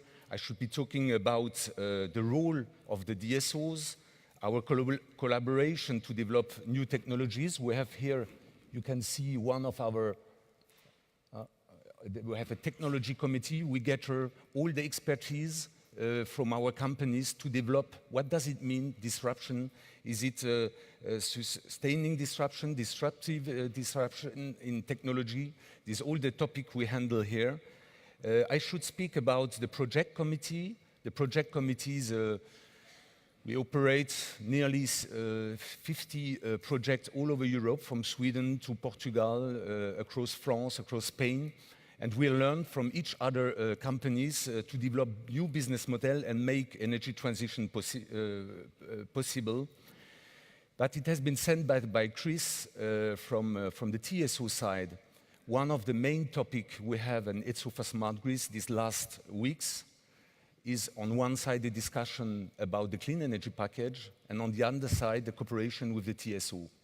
Chris said that there is no competition on regulated business. Of course not, there is no competition, but it's much more. We have to develop commonly with the TSOs, what does it mean flexibility? What kind of products should we develop to make a market, a local flexible market possible? This kind of discussion happened with the TSOs, and we have implemented by ourselves a so-called DSO-TSO platform, which is very active. You can see on EDSO for Smart Grid website some of the reports. And with ENSOI, the association of the TSO, we make some proposal, common proposal, especially on storage, to the Commission. I should talking as chairman of EDSO about all these challenges, the DSO's challenges today. But João, you have done it very perfectly, in fact. And what is true for EDP distribution in Portugal is true for Caruna in Finland, is true for Enedis in France, is true for Iberdrola distribution in Spain. So I will address the topic by a different perspective, which is linked at the end to the presentation just before, disruptive or sustaining innovation. Why this slide? I would highlight here that we as DSOs, we have sometimes, and especially in some member states in Europe, we are still perceived as traditional companies with cables, with lines, with transformers, but the reality turns out to be quite different. Smart grids, even if their image is still a bit blurry like this slide, are no more a question of demonstrators, no more a question of projects, even if we have very nice projects. Smart grids, big data, algorithms are already fully part of what we already are as an industry which is connected to all of you seated here in this room and contributes to the 3D challenges of the day: decarbonization, digitalization, and digitalization. An industry whose image becomes clearer and which does not oppose the supposed old world with the new one, but consolidates our existing missions and transform the industry. The followings are four, I would say, for example or illustration of this shift of mission and activities. So I hope that I will try, or at least try to remove the blur of this slide. First illustration. On the left, this is our usual image to illustrate the distribution companies and assets. Is something wrong here? No. As you know, we do need networks infrastructure, even if we try to do our best in all our member states to bury them. But the reality of our infrastructure is increasingly shown on the right side of this slide. Remote network control and operation, self-healing systems, use of algorithms to predict problems and solve these problems before they occur, open data and closed data. More and more members of EDSO for Smart Grid are now a policy on open data by protecting, of course, the privacy. Forecast of the local generation and consumption on a very local level, I would say on a neighborhood level, not only on a global market. We can now, and we're doing this already, forecast this balance on a local level, so to enable the local flexibility markets by assuring, it has been said by Joao, the quality and security of supply. Second illustration. For God's sake, why this slide on the left side? Is this our I would say, a circular economy? Of course it is not. Why this slide? Because the reality is that these cable drams, they still illustrate that the European DSOs invest more than 25 billion a year. I repeat, 25 billion a year, our members of EDSO, in the grid infrastructure. Not sure that in Europe there are so many industries who invest so massively in our territories and in our cities in Europe. But in the meanwhile, on the right side of this slide, already hundreds of self-consumption. There was a question about self-consumption in France. Yes, there are dozens already in work, and hundreds will be about to be active with citizen prosumers who share their energy, who share their flexibility capacities, thanks to the smart grid. Yes, they need grid. The discussion we have with the European Commission, we can speak with Maria later on. We need the grid, and the grid can make this possible, these local, so-called local energy committees. And we developed this. We developed this in France, it has been said, but a lot of our members from EDSO developing very actively the self-consumption communities by using the existing grid, the existing smart grid. We bring them through the smart meters, we bring the data, processing this data, and also the forecast these communities need to operate their community in a secure and I would say in an economically sound way. But for doing this on the right side, there is one key condition to make these new uses of the grid possible and acceptable in Europe. And as chairman of EDSO, I want to express it clearly and strongly. Citizens need to trust us. Citizens need to trust us, which means that our neutrality has not only to be recognized by our NRAs in our member states, but definitely by all citizens in Europe. Next illustration. João perfectly illustrated that the renewables are largely connected to the distribution grid, largely. For over more than 90% in most of the European member states. This is, of course, the reality. Sorry to mention it, I'm here as a European leader, but I'm also French. A French example is a good one, because often France is seen in the world as a nuclear-only country, which is not true. Enedis, as DSOs, have already connected more than 24 gigawatts renewables on the grid, on the distribution grid. But on the right side of the slide, you see the real challenge is displayed here. We have to do this, all this connection activity. We have to do this, I would say, by a total, natural, and fully industrialized way. Nobody, including the renewables investors, should even feel the complexity of tackling these technical and cultural challenges. Because yes, it is a challenge, especially the one, the second image on the left side, especially the one shown here, connecting millions of electrical vehicles in the coming years and handling, along with the market players, especially with the automotive industry, the way to become real active partners of the energy system.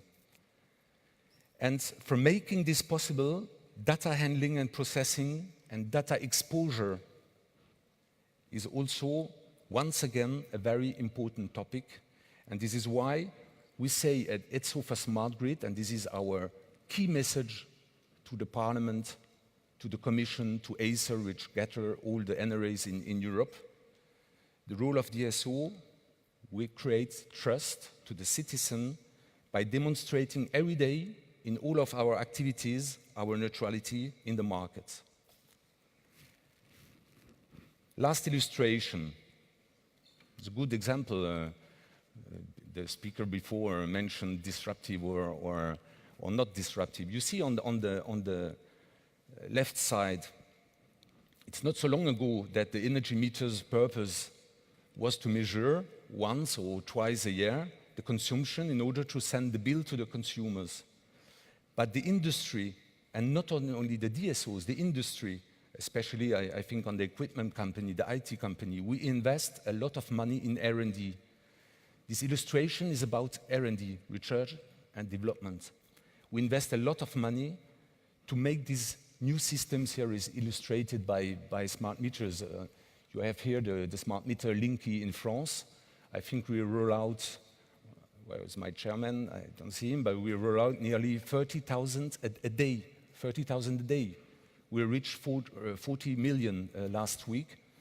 So this is reality, and behind this reality, it's research and development for the future.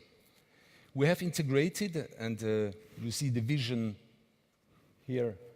I don't know if is it here the vision 2050 vision R&D, which has been developed by EDP. EDP is the European Technology and Innovation Platform, which gather the DSOs, the TSOs, the equipment company, a lot of people here in this room, and we define, it's chaired by Nikos Hatziarchou, who is the chairman of ETNO in Greece. He's a colleague of the board of director for EDSO in Smart Grid.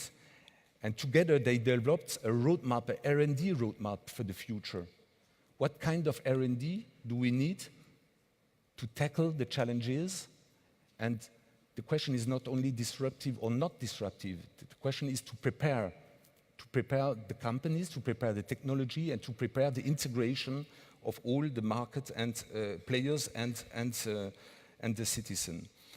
But the example of smart meter is good here because in the European countries, almost all the companies are rolling out the smart meters. And these smart meters are rolled out by the DSOs, by the regulated part of the I would say, of the energy system.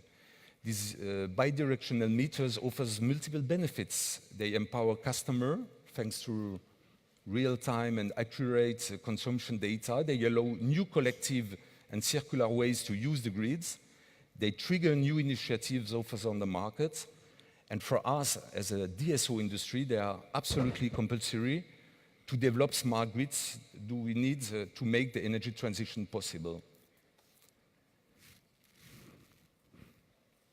A very short conclusion by reasserting that the transformation, we have to lead it together. It's not a question of only regulated, only market. Where is the frontier between regulated? There is a gray zone between regulated, and we have to tackle it together. We have to invest in R&D, and this should be our common goal in Europe. I'm very happy to see that this event gets us also more and more people coming from outside of Europe. I think in Europe, our industry, it has been said by our colleague from Siemens, but a lot of other companies are here in this room. We have the power in Europe to become leader and to export our savoir-faire, we would say in France, our expertise in the world. I'm all the more optimistic and confident that I feel that this transformation is starting in all part of the value chain. When I say the value chain, it's not only the energy sector. I think on the automotive sector, we have, it's for smart grid, a lot of discussion with the automotive sector. We have discussion with the equipment company, with the IT companies. And when we have our usual meetings, board meetings on It's for Smart Grid, we collectively see how enthusiastic the young people who join our companies are. We have to bring them, I would say, the room to develop their expertise in our company. It was a question about culture. Our job as manager of the company is to make possible for them to transform our companies. And because we truly believe in Europe, and this is one of our topics on EDSO for Smart Grid, that our main challenge is now people. The challenge is on people's side. We need to attract new skills. We need to give them the room to handle, and this brings for the European smart grid industry, I think, the possibility to become world leader. Thank you for your attention, and I would be happy for some questions.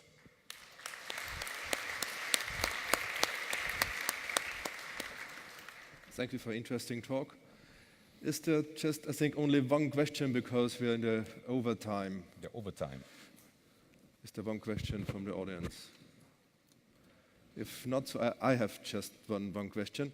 You know, I'm informatics, I'm responsible at Wiener Netze for digital information. I think data is a catalyst for innovation. How do you think can we collaborate nationwide between the DSO and so on the data level? Yes, it has been mentioned that there are a lot of examples of data platform, because we were speaking this morning, at least at this time, only from the vertical of electricity. But we as DSOs were very active with the gas companies. Some of our members in EDSO for Smart Grid handle also with gas. And the question of data, your question is very good, thank you very much. The question of data is not only a question of electricity data seen from the local authorities, from the territories, from the cities, is a question of energy data.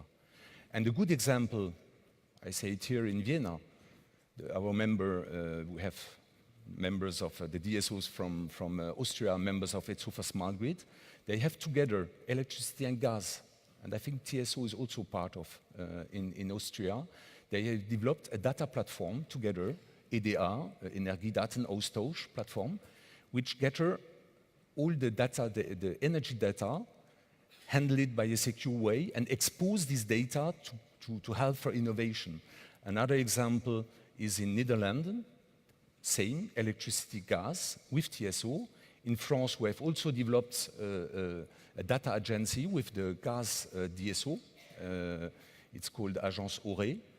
And absolutely right, the transformation seen from the perspective of the cities is not only the question of electricity.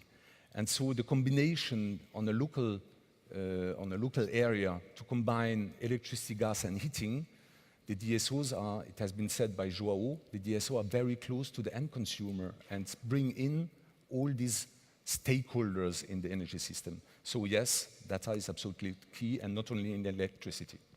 Thank you very much. So your talk was the last one for the moment. For the moment. So this means my role as host of the keynote speeches ends here. Your role as leader of the panel discussion starts now. I want to say thank you very much for attending. I hope, and I'm sure, you've heard a lot of very interesting presentation. Thank you very much for attending. Have a nice day. Thank you. Thank you. So I just understand that Maria Spiraki, so member of the parliament in Europe from the Greek delegation, she will be there, but we start with the roundtable debate because she needs probably 20 minutes before. So please come on the floor. So we have Soren Christensen. Where is Soren? Oh, yeah. So Soren is a CEO of Energinet electricity system operator in Denmark, so the TSO, graduate in economics. CEO of Energinet electricity system operator. That's scary, yeah. But please, you can leave here in the room. The debate will be very interesting, and Maria is coming later on. You are a member of the board of directors of Nord Pool. And that's it. So please sit down. Melchior Carigel, where is Melchior? Please come on the floor. Melchior is coming from Austria. He joined the European Investment Bank. It's very interesting to have here on the floor the perspective from the investors. Melchior is a member of EIB, the European bank. You will present later on what you are doing exactly. My understanding that you are developing a new way structure financial transaction so that energy transition make possible from a financial point of view. We have Konstantinos Vafiadis, member of the board of EYDAP. EYDAP is the water company in Greece, in Athens. Hello, Konstantinos. You are a chemical engineer. You also have a PhD in the city, PhD in city and control engineering at University of London. You have been elected as councillor of the municipalities of Vrisilia, which is in the north of Athens. You are also deputy mayor, my understanding, right? And since June 2015, you are executive member of the board of this company. You will present us later on. And last but not least, we have Olivier Grabetz, executive member of the board of RTE, the French TSO, deputy CEO in charge of prospective expertise and solution, graduated from National School of Aeronautics and Space, different position as an engineer in the TSO company. But Olivier, my understanding, you are here less as a TSO board member because you represent here the president of the Friends of Smart Grids. You present later on what the Friends of Smart Grids are. And you are also, since several months, the chairman of Think for Smart Grid, which is the French association handling to export the expertise of France in the world and successor of Philippe Montlebout. So I will join you here on this seat, but please, you can start. I think we have 40 minutes. Can start each of you with 3-4 minutes to introduce yourself and what you are doing and what is your expectation about the discussion. Thanks. You want me to start? Yeah, please. Okay, well, first of all, thank you very much for the invitation. Quickly introducing EIB. EIB is a public bank owned by the EU member states. What do we do?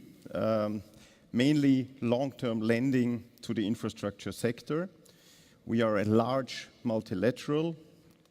Our total lending in 2017 was around 70 billion euro, out of which around 13 billion euros went to the energy sector. What are the key messages for today? First of all, I think that the fact that today we speak about renewables in a merchant environment is an incredible achievement for the citizens of Europe. The EU, European Union, has set out a very ambitious energy and climate package for 2030. Renewables and renewable generation is a key piece of it. So how can we reach that?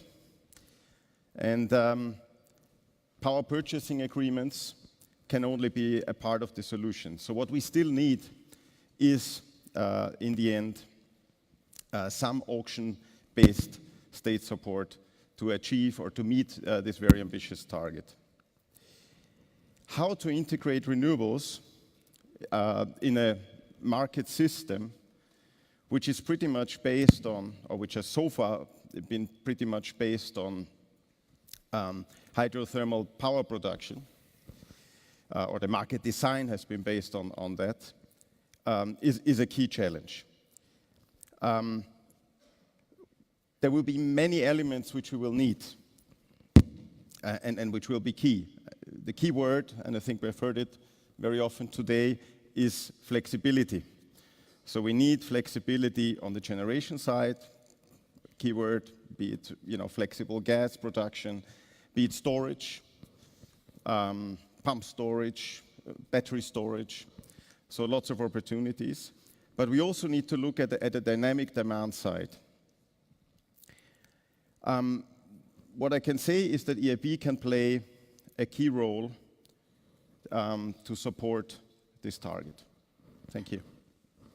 Okay. Thank you very much. Thank you very much to the organizers also for inviting me. And thank you not at least for those of you. I think. Is it okay? I think I have no sound. Something happened.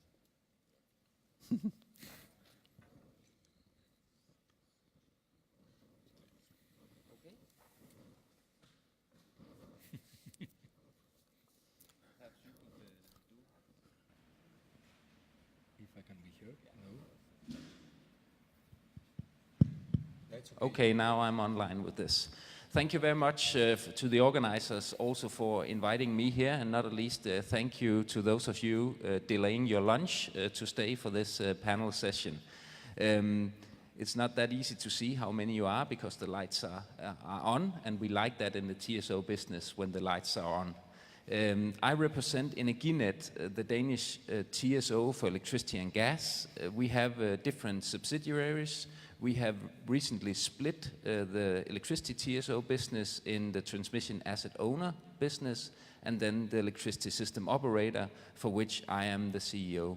The reason for this is that we think, or at least the regulators think, it's a good way of enhancing the competition in the market for solutions to bring forward this clean energy system that we're striving for.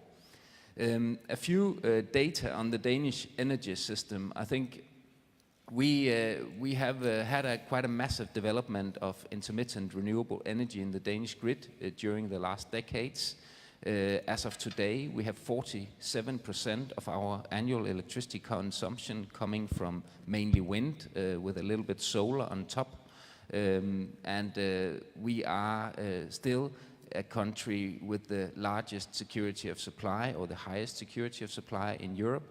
We have the lowest wholesale power market prices. So we think indeed it is possible to do this. The main tools of getting this in place is obviously getting a lot of flexibility into the system, as you also mentioned. And I think that would be very important onwards, to look into how technologies could complement each other. I think this session says something about the room for clean coal as well. I think there's no room for coal in Europe. I think coal should stop as soon as possible. Luckily, the emission prices are rising, so that will help. I think really we should let Mr. Trump and the Americans stick to this sundown technology, and then we should go for renewables in Europe. Renewables are getting much cheaper thanks to technological development, but also thanks to business model innovation. And I think let's stick to that course, and we can make Europe more competitive. Okay, thanks. Konstantinos, yeah? Should I use that? No. No, it's okay. No, mine's okay. First of all, I would like to thank the organizers for inviting me so we can put forward our perspective, which is slightly different since we come from the consumption end of the spectrum.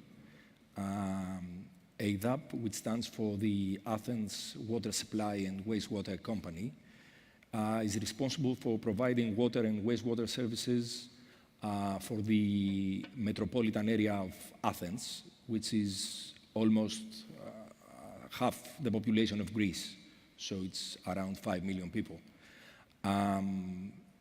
What we can bring on this panel session is actually our initiatives in terms of getting into the renewables energy sector, in terms of the fact that we are into the process of actually using photovoltaic and getting a permit in order to do so, to produce a part of the energy, the large quantities of energy that we use yearly. We also have small hydroelectric plants, since we operate one of the largest aqueduct networks in Europe. So along the canal, we have small hydroelectric plants. And of course, since we operate the largest wastewater treatment plant in Europe, we are into using energy coming from biogas that is produced in our plants. I could say that these are, popular and well-trodden paths for similar utility companies like ourselves. What we are into in the more innovative part of our sector is the fact that we are thinking of producing clean energy in terms of producing hydrogen coming from the sludge out of our wastewater treatment plants. And of course, which in terms of circular economy, it means a lot, since products and byproducts from our processes can be used to produce energy and decrease our carbon and in general environmental footprint. And of course, some of our products and byproducts, we are thinking of using them for other industrial processes, and of course, decreasing there, even though it is outside of our sphere, so they can produce energy or make their energy consumption more effective. So in that sense, it's really important for us. Good, thanks. So please, Olivier, perspective of your association and Yes, thank you for inviting me as president of Think Smart Grid. Think Smart Grid is a French association with 100 members from different horizons, utilities, suppliers, academics, startup, small companies. And we've created this association 3 years ago with a conviction shared by a group of people that we've made a lot of things in terms of pilot project of smart grid and new concept, but we need to develop action to make the development of smart grid a reality at large scale and not only small projects seen as R&D project. And so I assume that most of you heard about the result of the last GIEC report, and we all know now that it is urgent to act to fight the global warming. And we do think that smart grids are part of the solution because we have a lot of challenges to be tackled very urgently. One of those challenges is the evolution of the energy mix. And you mentioned that we have to reduce the share of some generation plant that with green gas emission, and so to integrate more renewable with a lot of challenge with large scale of integration of renewable, but also we have to use all the possibility of the technology and especially the use of the data to change the behavior of the consumer, to be proactive, but also to be more sober, to change their relationship to energy. We need to reduce the use of energy to produce the same type of result of comfort. And the use of data and smart grid can be as well a part of this solution as well. And last but not least, that smart grid is not only technical solution, it's also a way to work together because a smart grid, it's a very specific system which has to be adapted to each situation. And what we experiment in the association, it's the power of putting around the table a lot of different parties with different interests and to try to build together a solution that is better for all of us. Thanks very much, colleagues. So maybe we should go directly to some specific topics. We try to have topics which build some kind of bridge between all of you. Maybe the first topic could be the question of storage. Seen from different perspectives. The first one is storage bankable? Maybe there's a question for you. Is there a possibility to earn money for a company which invests in storage? But the same question for storage, what does it mean in Denmark? You said us, Soren, that the challenge with renewables is huge. So who should handle this storage? The package said it's clearly a market element, the market-based element. What do you think about as a TSO?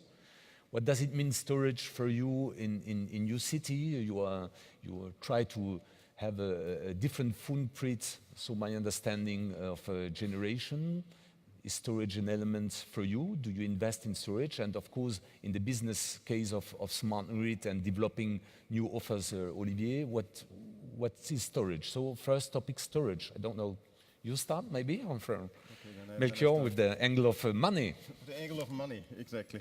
No, we talked about flexibility and we talked about the need for storage, and storage will certainly be a key part, a key component in order to have that flexibility. Looking at the project side and looking at bankability, of course this depends from project to project. Very often we have emerging technologies where you have a technology risk. But it's also, I think, the revenue stabilization, which is key for a banker when looking into a storage project. Meaning that we need some, especially when it's considered to do a storage project on an off-balance sheet. Now I'm getting very technical, meaning that it's not a corporate loan which we provide to a large corporate, but actually something where a special purpose vehicle is being set up to carry out that project. And lending to such a special purpose vehicle is quite risky from a bank's point of view. So what we look at is the revenue. And when the revenue is completely exposed to market risk, it is a project which is probably not bankable. So we need some sort of capacity offtake agreement which is in place in order to stabilize the future revenues coming in. I think indeed storage is a part of the solution. I think it's important to distinguish between different types of storage. A battery is obviously one technology, but we also have small scale, perhaps household batteries that needs to be integrated into the grid. From a TSO perspective, even quite small battery capacities is a very powerful tool to short-term frequency deviations, because it cannot store a lot of energy, but it can give a lot of power into the system very fast, for instance, if lines are tripping or dropping out. Grid-sized batteries in distribution or transmission grids are also something that we foresee coming in the future. We know this example of the Tesla battery from Australia that has been pretty much mentioned in media. I think one of the encouraging things about that was actually that it was established in these 100 days. So you can actually get in the magnitude of 100 megawatt of flexibility into the power system in 100 days. Whereas if you should build a 100 megawatt power plant, the permitting process and all that stuff, it typically takes longer time. Perhaps not in Australia, but at least in Europe. So I think batteries could come in quite soon.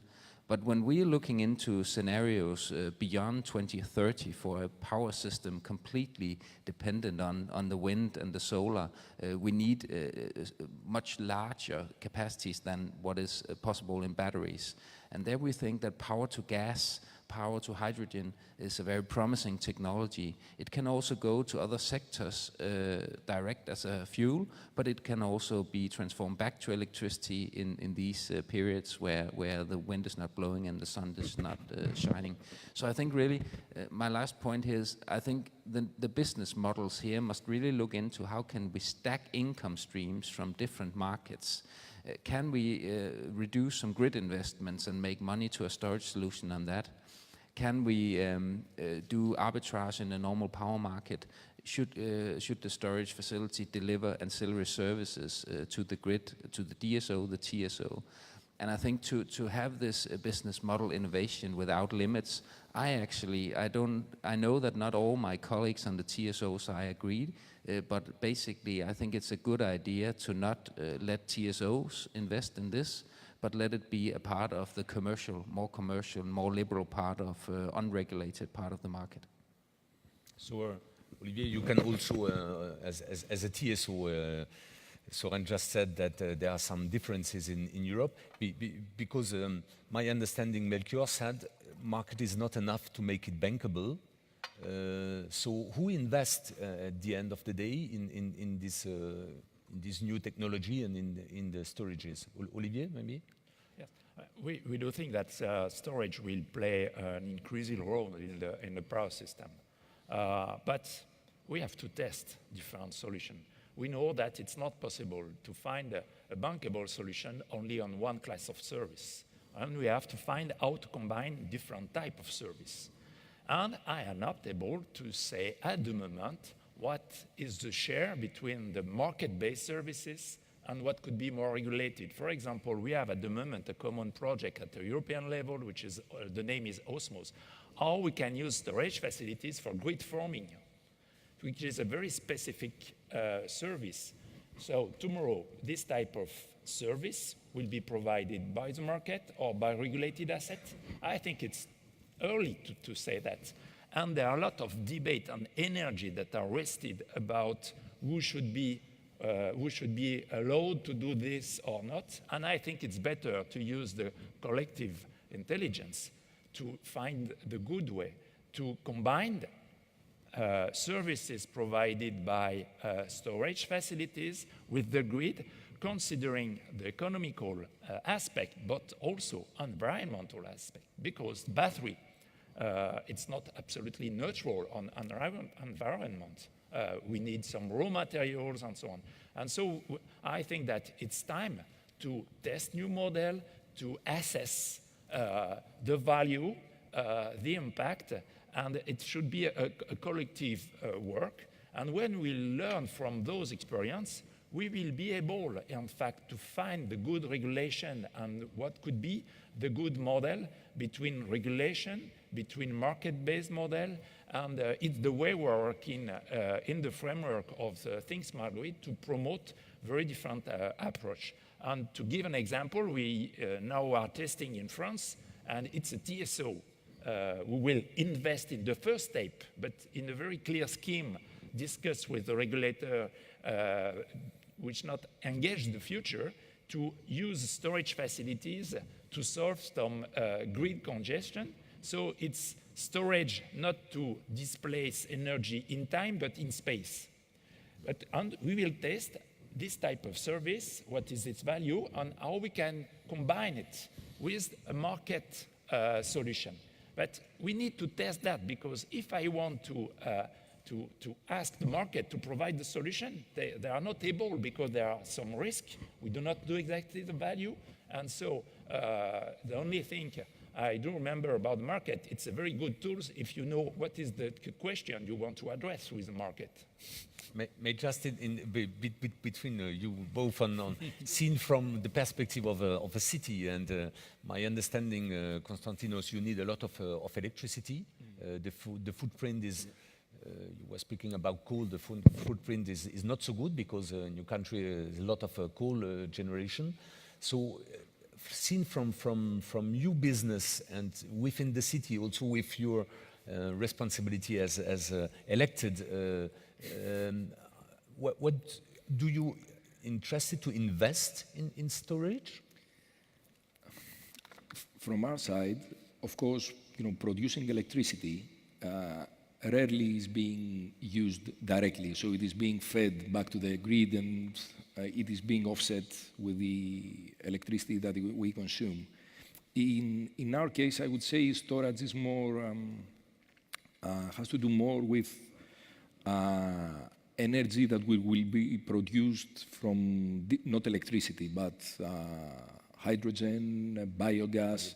So in our case, it's something different, which generally is restricted by environmental regulations. So it's how you treat such kind of substances. So yes, it's something that we are interested in, but further on, this type of energy is mainly produced on site. So again, we're somewhere in the middle. Storage is something which is important, and it's very expensive. So again, it will also drive the investment as well. And of course, probably a joint investment between us and the technology provider of such technologies. Okay. I see that, Søren, you want to add something before we move to the next topic, or shortly? Yeah. No, let's just move on. Yes, maybe another topic we can discuss, you can discuss.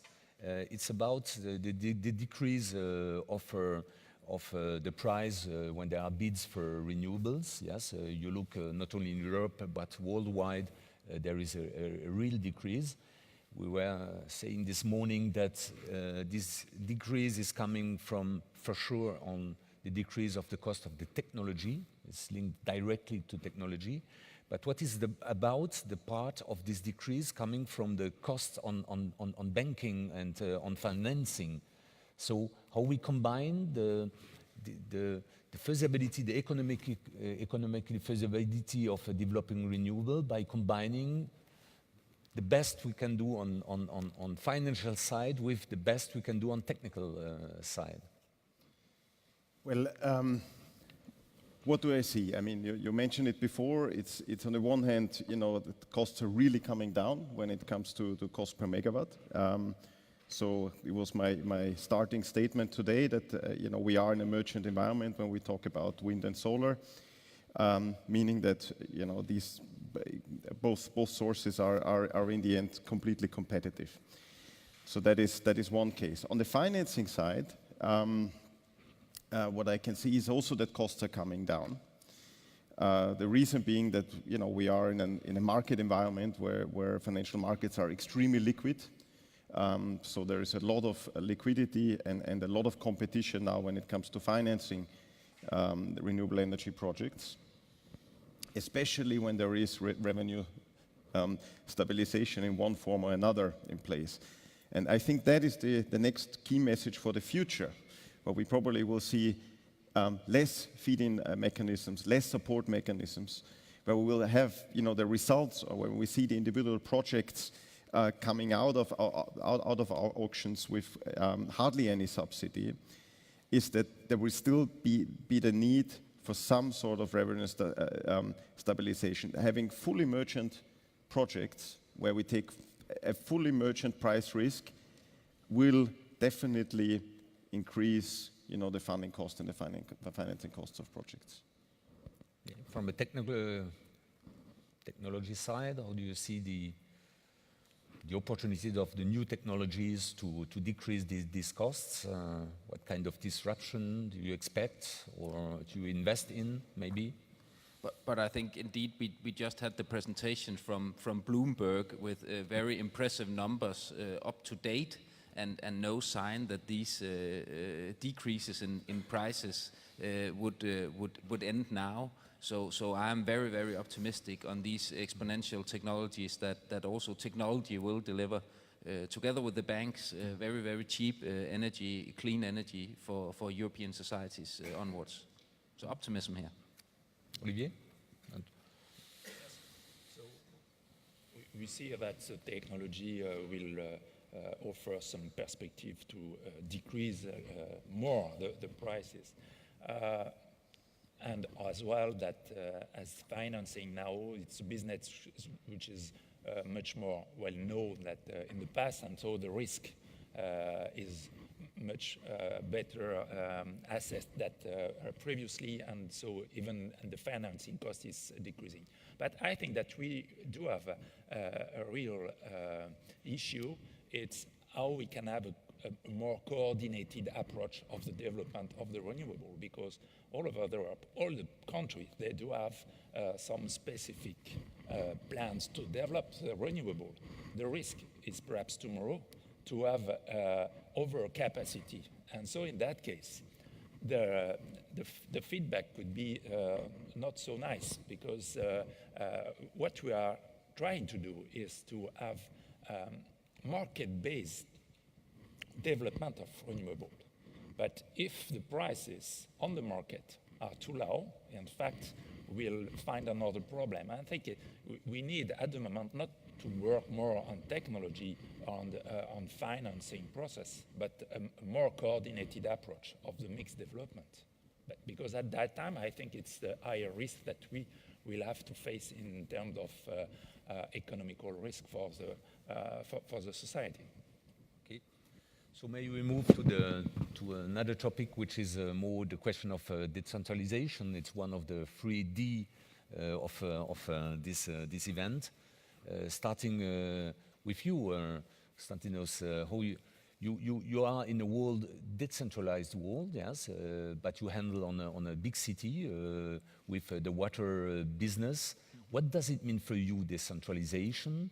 And what would be the opposite for you? Is there a competition, some kind of competition in Greece between, in your business, yes, in your water business, between a global water business and decentralized water business? How you live this question of decentralization?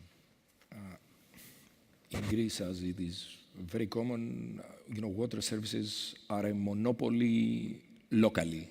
So there is no competition in terms of, let's say, the metropolitan area of Athens for ourselves, and the same goes for the municipalities around Greece. For us, being the largest organization of the type in Greece, decentralization means that since we have many plants and installations not only around the metropolitan area of Athens, but 3 or 4 more regions where we have the reservoirs, lakes, rivers that feed the water to Athens. Decentralization means that there is no, copy-paste solutions for all our plants. For example, the biggest wastewater treatment plant that we have, which is the biggest in Europe, is actually situated on an island of the port of Piraeus, very close to the shore, but it is, still an island. So there, transport, storage plays an important role because we have, a limited space. And of course, transportation is very, it's cost sensitive. So there we have to be more disruptive, more clever, more efficient. For other plants, we can be more traditional, but again, we take into account, the local peculiarities or, the local needs. So decentralization is a key point in our strategy in terms, of course, of energy. And this is why the initiatives that we take are mainly focused on specific plants or specific areas. Okay. So I just become a message that we have to close in exactly 4 minutes. So maybe the three of you, global, local, decentralization, centralized, what does it mean for you? Well, I mean, I think from a banking point or from a sort of policy point, it is a piece of the puzzle, so to speak. You were mentioning before overcapacity. So one piece of the puzzle probably is decentralization, and to really try and produce the energy where it's actually needed. We had also this morning, I think, the slides on Germany, the situation in Germany where all the power is being produced in the north and the power is actually needed in the south. So yeah, the answer is it's a piece of the puzzle. Okay, Soren? Yeah, I agree. It's indeed a piece of the puzzle. It's indeed a piece of the puzzle. But I also think we will still have regional markets. We will still have major offshore parks, nuclear running into the transmission grid. And I think where we as TSOs and together with DSO colleagues, we should couple these markets better in the future. And I'm looking forward to the continued cooperation on that agenda also with your organization, because I think it's extremely important and it's a place where we really can bring value because we need to connect the central and the decentral, because if you need to balance all the decentral local markets, I think a lot of synergies can be harvested if we couple them also through the transmission grids. So yeah, it's not either or, it's both and together will be pieces of the puzzle. Olivier? I think that we do not have to oppose the centralization or long-range exchanges of energy and local exchanges, because we need to work at each scale. And what we do know, if you have an island, it's quite difficult, in fact, to have a very reliable grid and good services at low cost. And so if we have, at the moment, a very efficient power system in Europe, it's because for decades we built the European system, and the frequency, it's a common good which is shared at the European level. And so we have to combine the different solutions. And there is space enough for local initiatives. And one of the big advantages of the local initiative is also the connection of the people with energy. Because and it is one of the key features to succeed in energy transition, so that the people are more connected to the way I behave have an impact on energy. And you can gain that when you have some local initiative, which is very important in terms of pedagogy.